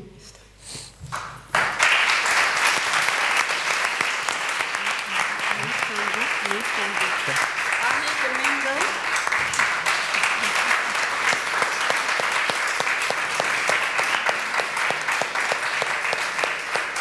Gomolemo.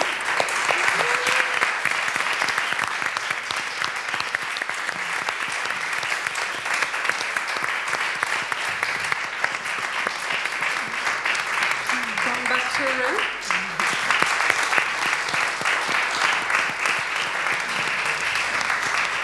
Jess Oliveria.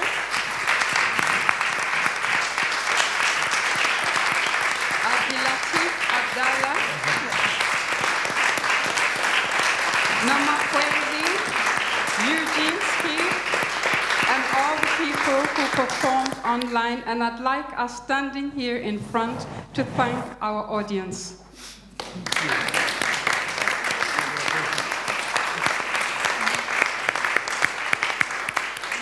And we take a bow. 1, 2, 3. We take a bow. Yes, ma'am.